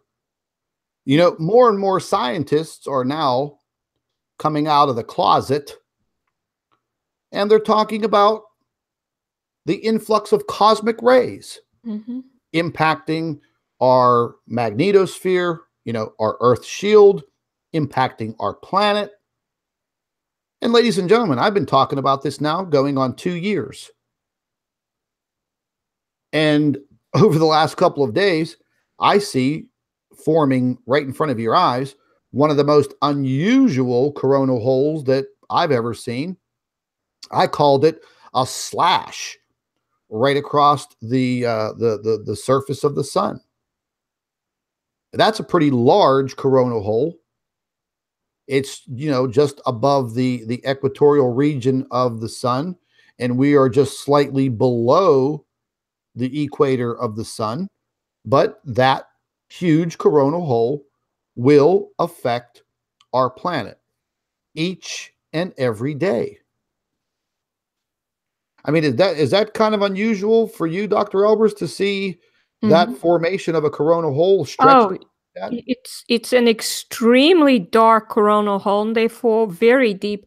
What this shows is an extreme decrease in particle density in the sun's corona. In other words, it's a low pressure. Guess what, Scott? We have extreme low pressures happening on the Earth as well. Exactly. And if you just go back to the ice on the North Pole. Now, as I said, the sun weakened between 2015 and 2016. And if this was to do with heat produced by the sun, would you expect the ice in the North Pole to increase if the two are related? Exactly. Decrease. So that shows you that this is not about the heat produced by the sun or even the radiation. It's about what is happening with the sun, and we know it's the stellar cores, is also happening on the Earth. You can see the parallels. If you think logically, you realize that this is not about the energy. It's about a system of objects that are affecting the sun and are affecting the Earth. And this is just one of the parallels where if you just use clear logical deduction, you can see that it is the same thing. That's a low pressure. We have extreme low pressures on the Earth. It cannot be heat. What's happening at the pole seems to be probably related to these pressure changes. And as we know, these objects are actually sucking things out of the sun. They will suck material out of the Earth. We are most likely losing atmosphere. We're most likely losing part of our ocean. It's just sucking it out, maybe through the pole. Because don't forget that our magnetic field is stronger at the poles, but it's also where particles can come in very close to the surface. It's possible this object is approaching the Earth at the North Pole, and it's sucking atmosphere out of there. And causing these changes. Maybe it's not always there. When it's there, then we could then see these polar vortexes splitting. Now, that's a likely scenario. But this is just the way that physicists are supposed to think. See connections, use logical deduction, and make plausible explanations for what's going on. And NASA and all of the established sciences are doing exactly the opposite. They are complicating everything. They are coming up with natural explanations. I don't blame some of them because they don't know what's going on. But they are blind to what is actually going on, and they're not using clearly logical deductions because they're not used to using observation to come up with theories. They are taught from the theories and then build on the theories. No one's being taught to use observations anymore, and then logical deduction based on observation. And that's all we have. Exactly. Is observations. This is how physics is supposed to be. When it started out and people were making good theories in the 19th century, well, not towards the end of the 20th century, because that's when it all started going wrong and where the blind started leading the blind. But definitely in the 19th, people were using observation. And the good theories actually are very old. The new ones are complicated, they're very mathematical. No one can really understand them. Sometimes two people in the same field cannot understand each other's work because it's so complex. And this just stops people from understanding what the theories are saying. But they are so far from the truth that it's almost not worth even looking at them anymore, Scott. Yeah, I agree. I agree. What I have up on the screen now, a video that I made just yesterday.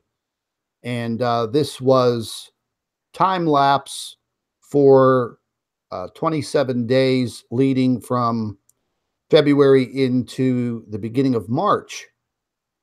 And literally, just watching the atmosphere, the coronal surface of the sun being ripped away. And the more impacts that we have with the sun, the worse things are going to be on Earth.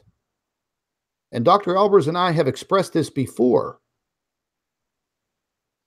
The more interaction that, Planet X has with the sun, the more problems the sun is going to throw at us.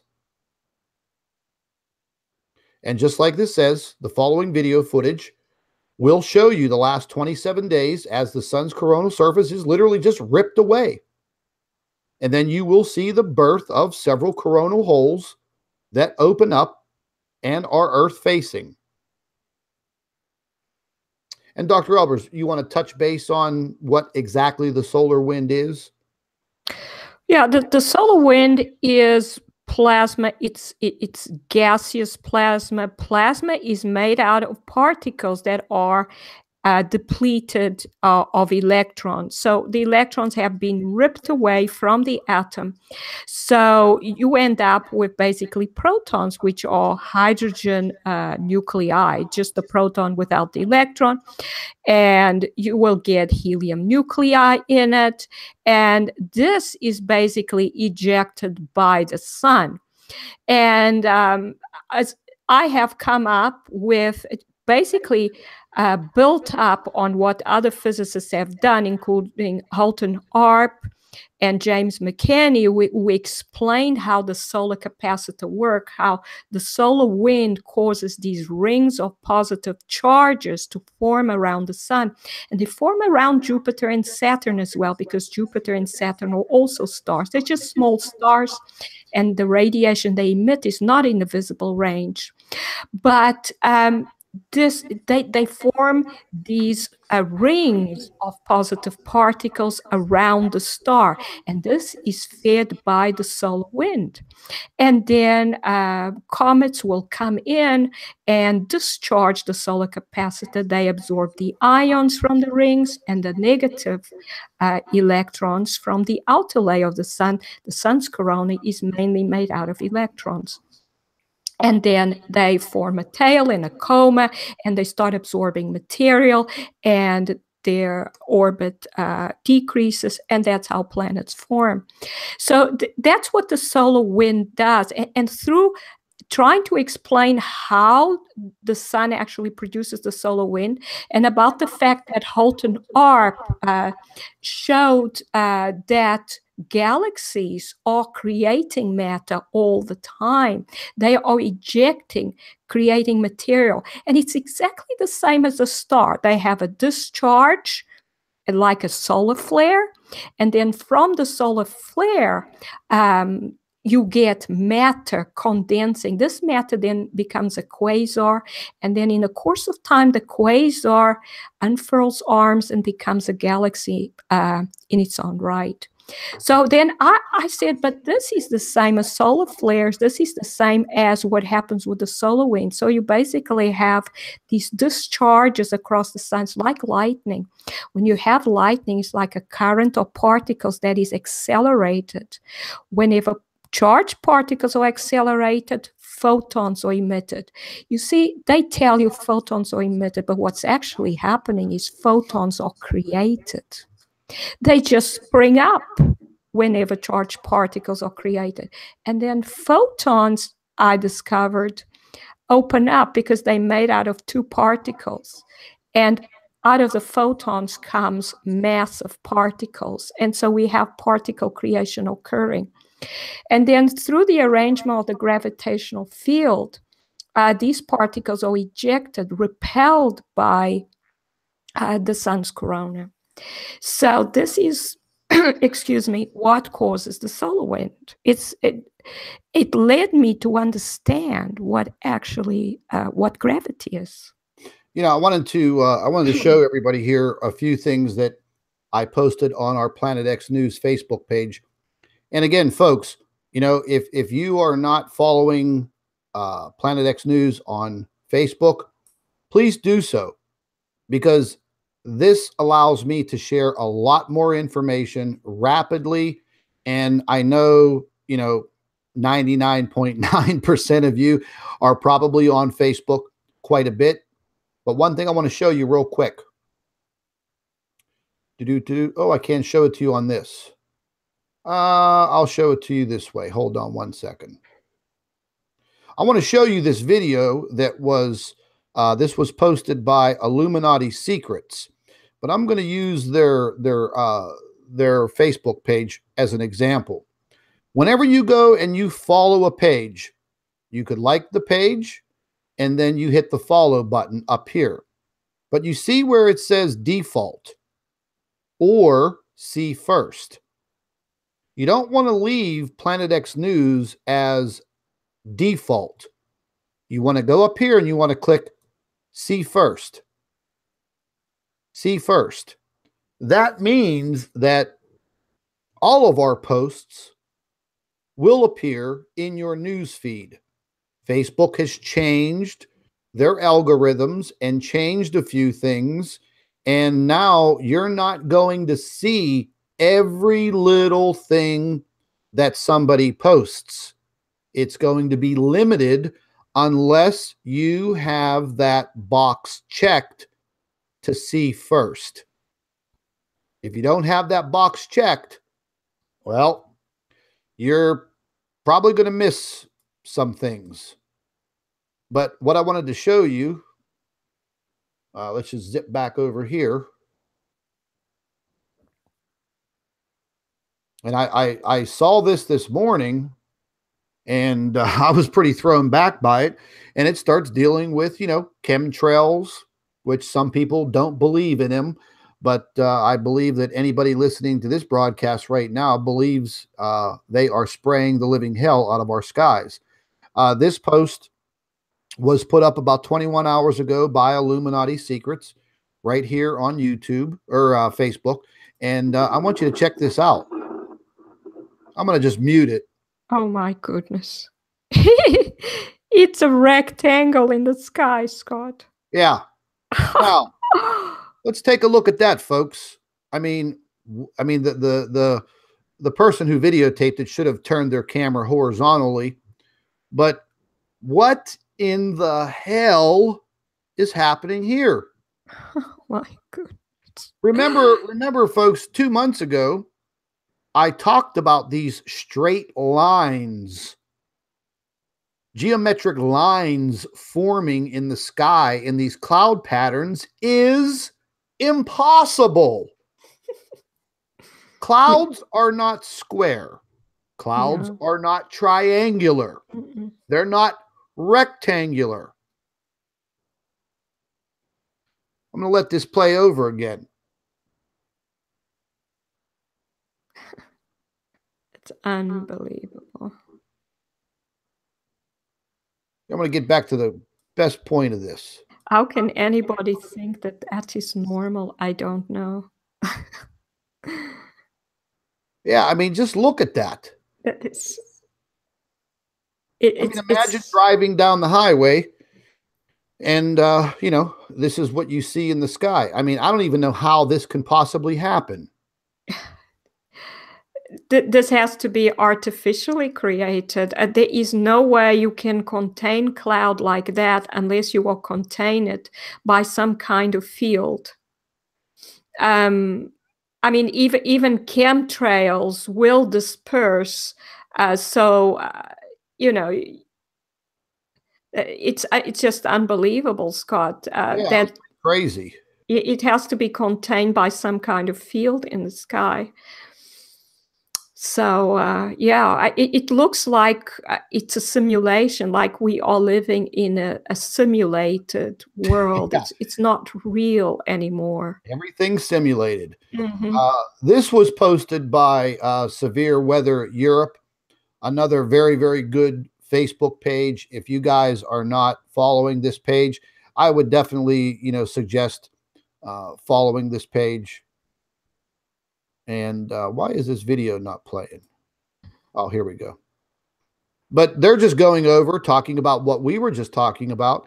And, that is the course of some of this weather that's going to be moving through Europe, going from one extreme to the next.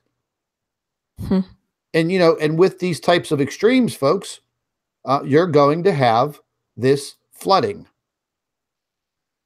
It's not so much the cold temperatures, it's the flooding that's going to occur. Hopefully they don't get a lot of snow, but you can see some of these systems are moving off of the Atlantic Ocean. They will probably pick up moisture maybe, and they may dump some snow.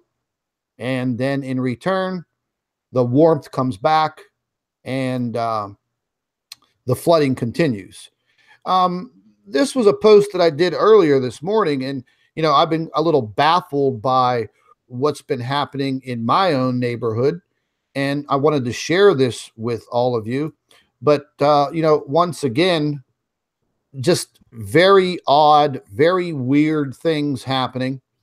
All of the grass on one side of my house that is kind of shaded the majority of the day from the sun, as you can see here, it's all green and there's still leaves left on the tree. Some of these trees, they never dropped their leaves at all.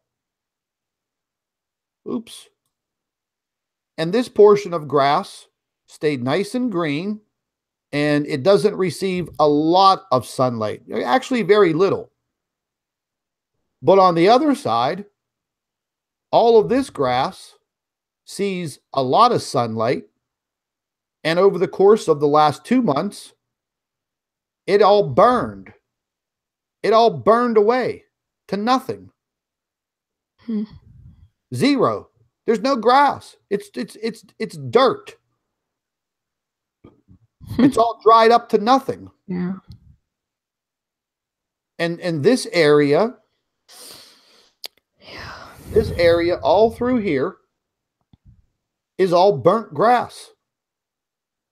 All of this area, it stayed green through the entire winter. The trees did not drop their leaves. And if you could see, other people in my neighborhood, their trees still have foliage on it. Look back here. This is back behind the house. All of the grass is still green and looks good. But this side, it's all dead. It's like it's burned. It's like straw. And I'm not the only person in the neighborhood who is experiencing this problem. Every single one of my neighbors, half of their grass is burned and there's nothing there. Nothing. So I'm attributing this to the extreme ultraviolet rays from the sun. I mean, it's confusing plant life. It's confusing. I know our weather is confusing animal life. I mean, there's no doubt about it. It's extremely weird. I don't know what the hell I'm going to do. I guess plant more grass again. It was very, very weird. Yesterday, I was taking some photographs of the sun, and it just didn't even look like sunlight. And it was clear for the last couple of days. And then as I started taking pictures, who came out to play? The chemtrail planes. And I posted this yesterday, so all you can see that how drastic the changes are from bingo. There you go.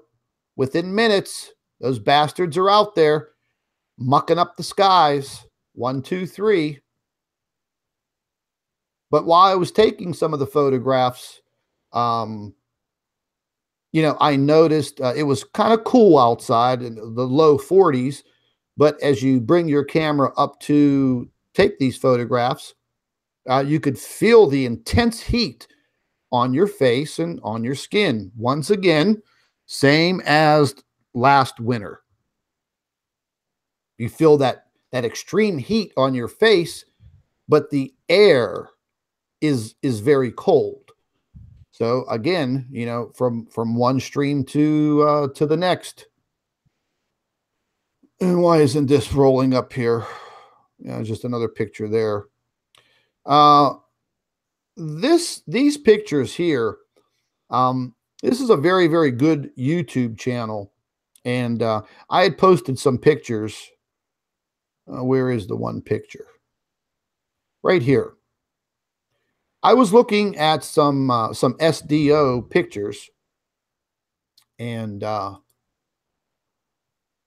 this is a continuum photograph, and this weird bright light and these kind of strange looking stripes on each end were showing up. And I've never seen that before. And usually whenever this is what it normally looks like.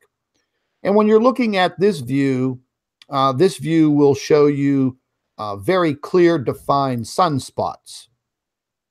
So there are no sunspots.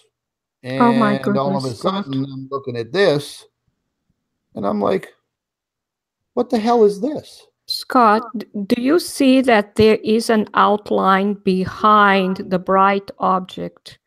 I think that bright object is not the sun. There was another object in front of the sun.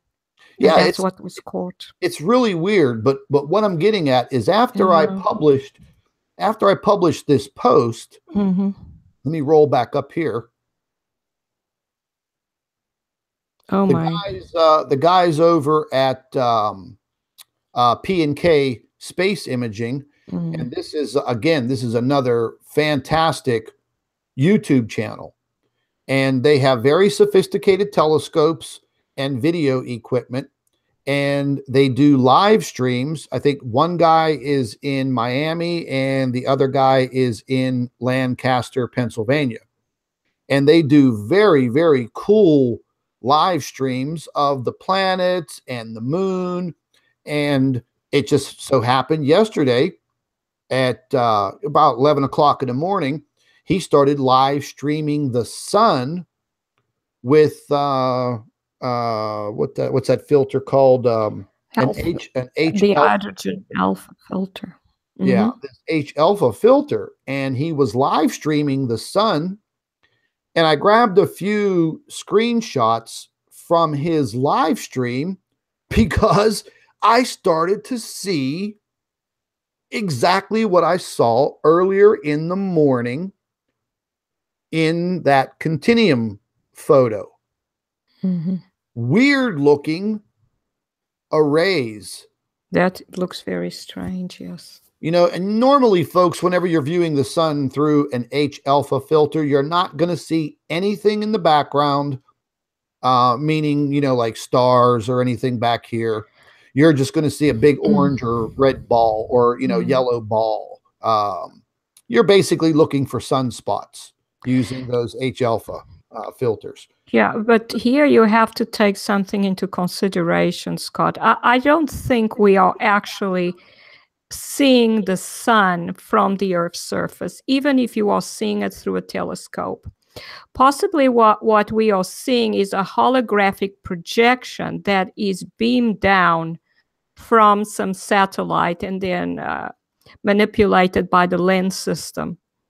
So this could be, I mean, if it comes in through it could be that they take the images from satellites and use that to, for the holographic projections.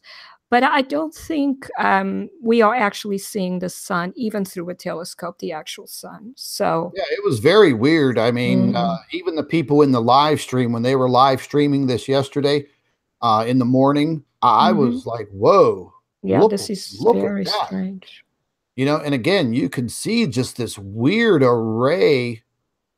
Well, if this is the sun is producing these stripes. This means that it's deteriorating even more, because this would mean that there are currents in opposite directions. The bright ones might be the ion currents, and because planets like Jupiter have these stripes because of the currents. Even Earth has charged particle currents, one along the equator, and then at higher altitudes, currents in opposite directions. So it's got these layers. And if the atmosphere was in different colors, we might see stripes on the Earth as well. If the sun is producing stripes like this shows a huge deterioration in what the sun is. It's deteriorating. Definitely very, very strange. And you know, folks, if you want a good live streaming YouTube channel, P&K Space Imaging, look them up on YouTube and check them out. I mean, they do some pretty cool work. I watched the last time they live streamed Jupiter. Very, very cool. They do some pretty good work. He's got some really, really good equipment. And he's always on there, you know, live streaming something, incredible shots of the moon and things of that nature. So you might want to check them out. But yesterday, whenever they did this live stream, it just caught my eye because of what I saw on those other photographs. This was a massive sinkhole. I think this opened up somewhere in the Middle East. I mean, and again, it's perfectly round, isn't it? Yeah. Yeah. Yeah. And again, you know, you have these idiots out there that say, oh, you know, that's just natural. That's just natural. There is no way perfectly round sinkhole is natural, unless it's caused by an asteroid impact, but then it's a crater. Yeah. I mean, it's just, that thing's deep too, man. It just, yeah, it just opened up, and we've been seeing a lot of this in many different areas around the United States and in other countries. You know, moving on to Queensland in Australia. I mean, they got pummeled once again with severe floods. The video was heartbreaking. Once again, you know, people around the world are suffering from these catastrophes, and they're coming in quick, fast moving. So if you're not prepared for these types of disasters, if you're just not paying attention, you know, you can get stuck pretty quick. This was a very interesting photograph that came through. I believe this was published by, I believe, somebody. I don't know if it's over in the Middle East. When they start, you know, labeling these with their writing, I can't read it. I just wanted to say something about those stripes, Scott. Excuse me. They're not aligned with the sun's magnetic field. And that's what you would expect stripes on the sun to be. They're always aligned with the object's magnetic field. These are not. So I don't think these stripes are on the sun. It may be another object in front of the sun that somehow got in, but I don't think that is the like sun. Some type of an array of something. Yeah, I don't. The sun, if it were to develop stripes, they would be aligned with its magnetic field. And we know that the sun's north pole points straight up. And we don't see that. And they always put the sun's north pole right at the top of the image in these images. We don't see these lines aligned that way. So I don't think that's the sun. Yeah. Yeah. It was very, very, very odd. As I mentioned earlier, folks, when we were talking about these landslides, and I talked about what just happened in Peru. Okay. Again, a landslide moves in and wipes out 100 houses, destroys them, just obliterated these houses. Now, I haven't gotten an update on this, on how many people actually lost their lives, but you could probably guarantee that, again, people were killed, people lost their lives. And I mean, you really can't prepare for a landslide. And some of the areas of Peru, they do have these landslides, but wow, destroying 100 houses. Boom, just like that, gone. Here's more of what was happening in Queensland, Australia. Just massive flooding. Massive. I mean, you can't even keep track of everything that is happening around the world. This is another video that was posted that I thought was very, very unusual. Once again, these iridescent clouds. But just check this out. Oh my goodness. These are not just iridescent clouds. This is actually, you see how perfectly curved it is. This looks like the outline on the edge of a lens. And as you know, I've talked about the fact that they have these lens systems in the atmosphere that refract the light so that the sun always seems to be coming from the right direction. And these are almost organic kinds of lenses where it's almost like it's sprayed on the atmosphere, forming a sort of fluid in the atmosphere. And this fluid then refracts the light so that the light from the simulators always seems to come from the position where they think the sun is supposed to be. But I think they can manipulate it. So as we've seen, sometimes the sun stays in the same place for hours and then it sets extremely quickly. Yeah, I mean, this is this.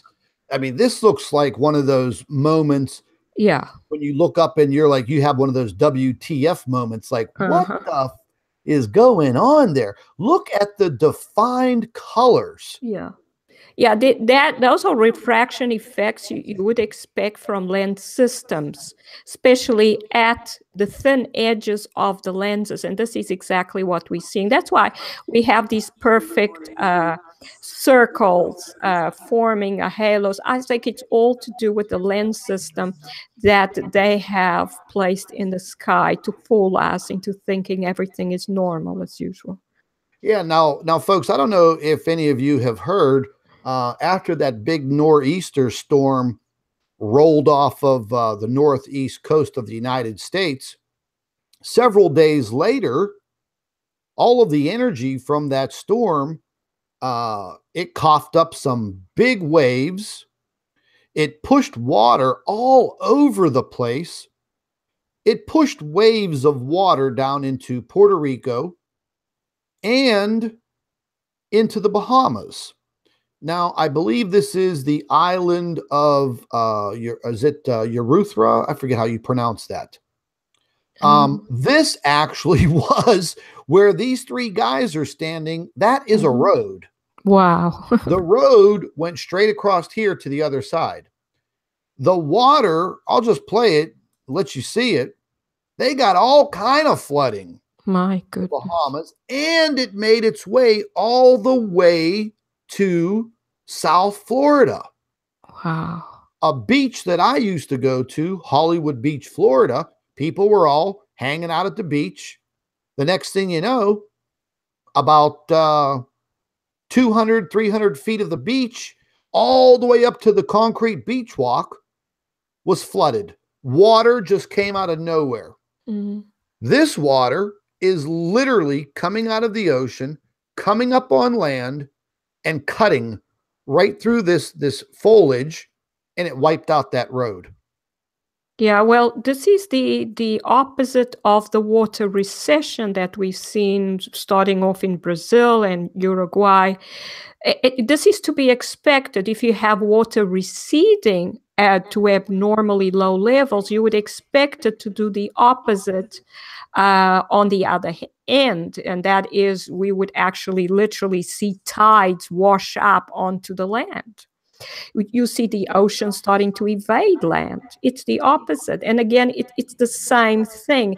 If water piles up on the ocean in one place, the level will decrease in a region a bit further from that. And again, this is what I have said. These objects that have come in, that at least one of them that the Earth has captured, we would expect it to do exactly that. It's a gravitational attraction pulls on the ocean, pulls it up. It's so strong that it makes the ocean pile up underneath it. It pulls on the atmosphere in the same way and pulls the atmosphere up towards it, and then it causes a low pressure system. So you get a tidal event associated with a storm due to the low pressure. And all this occurs at the same time. And the same thing, the gravitational attraction on the bottom of the ocean will pull up rocks that have been there for thousands of years straight up into the upper layers of the ocean. The object then moves towards the land. So does everything. So does the water, moves in with it. The rocks move in with it. The storm moves in with it, washes up on land. You get a big storm. You get the water washing up, invading the land, and then the object moves away again, and what's left on the beach is the rocks that have been at the bottom of the ocean for thousands of years. We know that because they are rounded. Yeah. If they had just been boulders that had been broken off rocks that are, or cliffs that are on the beach, and you expect them to be there. But these are rocks that we haven't seen for thousands of years because they're at the bottom of the ocean. This is not normal. Yeah, now this article came out on March 2nd, a couple days back, and this comes from the website Strange Sounds. Very, very good website. Check it out. Water disappears in the Pamlico, and I believe this is the Neuse River in North Carolina. I mean, look at that. Exactly. That is compared to the size of the little people there. Mm-hmm. They're out there. I mean, look at that. It's gone. That's right. This shows it's an extremely low tide level, unprecedented. It's never happened before. They cannot tell us that this has happened before. It has not happened before. Yeah. This is new because what's happening to our planet is happening for the first time. It's never happened before. We've never had a huge system of stellar cores in the solar system. Because if we'd had it before, our sun would have died a long time ago. It would have stopped emitting light a long time ago. Because these objects are sapping the sun until eventually it will go dark. Now this was an absolutely insane landslide of ice that just came out of nowhere, and this was in Russia. I mean, could you imagine traveling on this road? And that's a road. I mean, the people travel on this damn road. And if you could only imagine being swept up in all of that ice, and it's almost like it's fluid. It just, look at that. It's almost like lava. Yes. And folks, this is happening everywhere. Everywhere. Mm-hmm. Not just in Russia. It's happening all over. Look at that. I mean, that's really intense. And if that would have happened in a populated area, like what happened in Peru, you would have had massive destruction. And once again, loss of life. That's what's most important. People losing their lives, maybe because They're not informed. They don't know they don't know what exactly is happening. Another very interesting story. This was coming out of, I believe, where was this? Was this in North Carolina? Mm. Give me 1 second. Let me see the translation.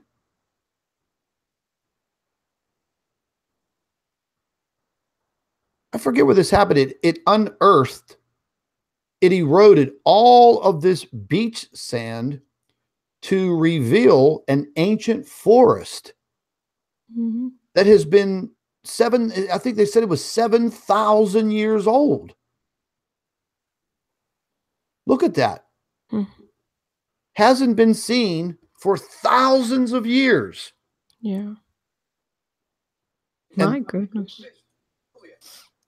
And those are tree stumps from ancient trees that were covered by a beach. Wow. Look, it's all gone. My goodness. Look at that. So this is the opposite of sand and rocks washing up. Here they were removed. It took it all away. Yes. Took it all Very away. interesting. And, it unearthed an ancient forest. And, amazing. I mean, there's a lot of amazing things going on around the world, but at the same time, these are tragic occurrences that are happening. Here's another group of people freaking out. They're seeing that same big gigantic halo. Yes. That's amazing. I mean, look at that. That would really freak me out if I was standing underneath that. Yes. And here's these young folks, they don't know what the hell's going on. And they're all running to check it out. Yeah. It's Look not at that. normal. That's really incredible. Look at that. Yes. It's definitely not normal. Yeah, I would say so. I've never seen anything like it. I mean, I'll be quite frank. I've never seen anything like that before. Once again, folks, the Northeast is getting battered. Oops, wrong website. I just wanted to pop this up here real quick. What's happening with this weather situation? Once again, we were talking about those weird vortexes of weather. And if you watch this system over here, I mean, look at the size of it. It's about, half the size of the Atlantic Ocean. And we'll just let this go ahead and play out. And you'll see, look how fast this system forms. And this is coming up for Tuesday, for tomorrow. So here's where we're at right now in real time. This is where we're at in real time right here. And just watch. Once again.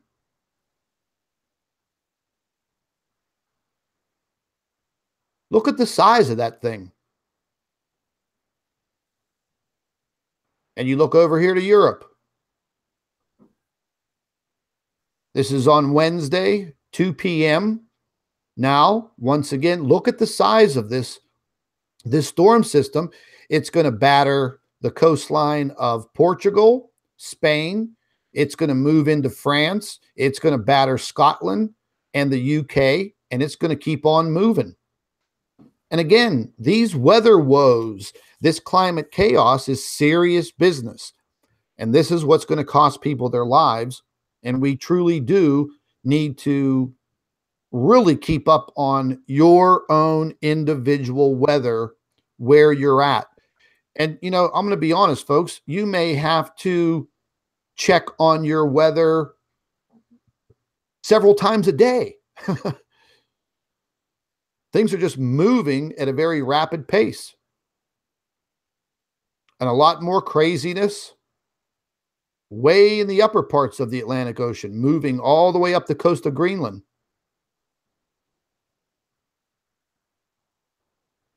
I know they had some crazy weather that they were watching very closely on the west coast of the United States.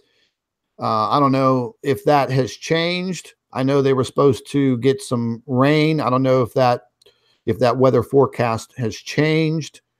But listen, folks, if you live here in the United States, pay attention to the Weather Channel. Bookmark the website. Go to the Weather Channel online. Even if you live in another foreign country, go to the Weather Channel and watch it. Keep up to date with it. Download an app on your cell phone. Whatever it takes to keep yourself safe and informed is what it's all about. But we're definitely under some extreme situations. There's no doubt about it. And, I don't foresee any of this getting any better. Not in my lifetime. I don't know about anybody else's, but, I don't see it happening. But ladies and gentlemen, we're going to go ahead and end our live stream now. And, I apologize for not putting out as many videos as I used to. But, as of lately, we haven't had any new discoveries as far as observations. I don't know if any of you know, but since January 25th, the coronagraphs for Soho, they're still down. Really can't access any of that information like we used to. They're saying that they have some computer problems and they're working on some programming, but it's been down since January 25th. So we really haven't been able to analyze a lot of things on those coronagraphs. Who knows? I think they're just hiding things. Yeah, I can't foresee all of these brainiacs at NASA not being able to fix some programming. No, that's just the excuse. Yeah, it's probably showing something they don't want us to. Yeah, there's probably something that they're not going to be able to cover up, or who knows? Who knows what the hell they do over there?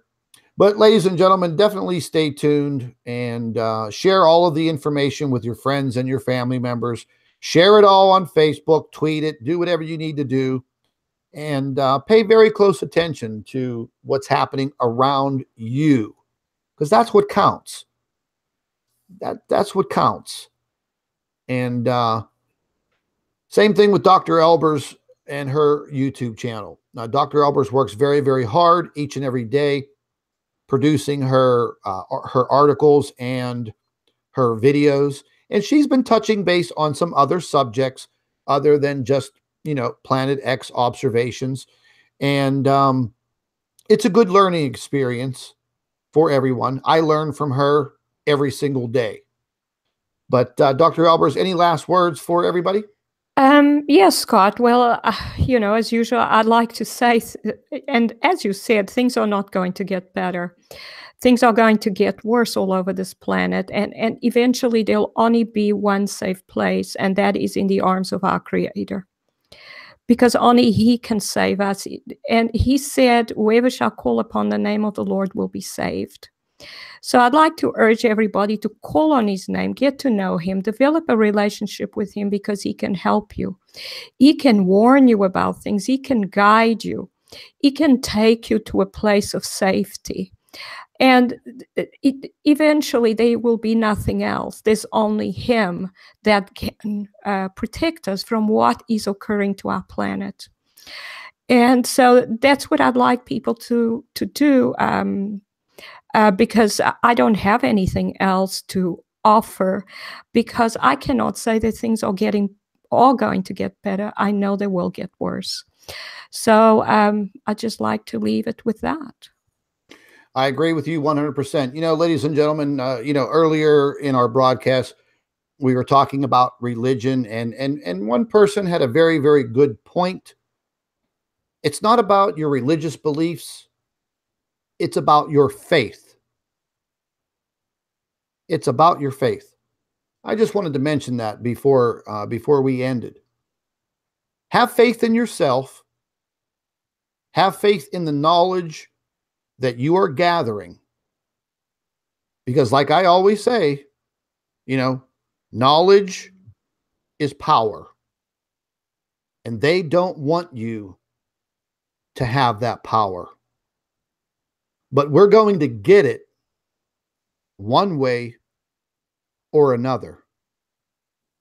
And I don't think that mankind or womankind, to be politically correct now, I don't think we should stand by and be stepped on like a doormat. We are human beings, and we deserve the right to know. And they want to take that away. Yeah. But anyways, folks, make sure you stay tuned to Planet X News, both on YouTube and Facebook. And, if we come up with some very, very vital information, you can guarantee that we will publicize it ASAP. But the majority of the information, folks, I'm now publicizing on Facebook. It's a lot easier for me to get this information out there, lickety split. And again, YouTube censors us horribly. We're only reaching about 5% of our viewers.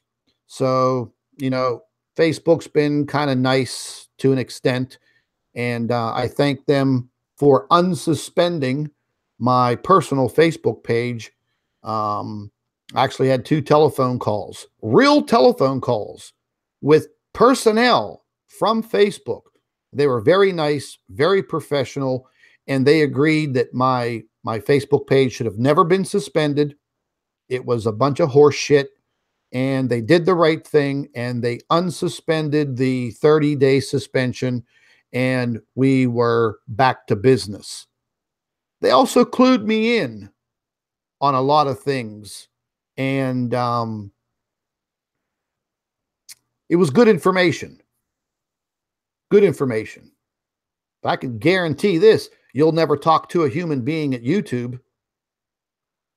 That's a fact. And they're still on a tirade, terminating and deleting YouTube channels for doing nothing else but seeking the truth and trying to find answers and report what they're finding. And that's what they don't want. Ladies and gentlemen, please be safe out there. Pay very close attention to your weather. And we really appreciate all of your support. Really, really do. I get the emails from all of you guys and a lot of comments. And I mean, it's very hard for me to get through all of them and respond to all of them, but I do read them. And I do pass a lot of the information off to Dr. Albers in related questions for her. And hey, listen, if you could all do us a favor, when we're not there to defend ourselves, step up to the plate, throw some punches, and help defend us. Because we're here to bring you the truth. This is Scott and Dr. Albers from Planet X News. Thank you for watching.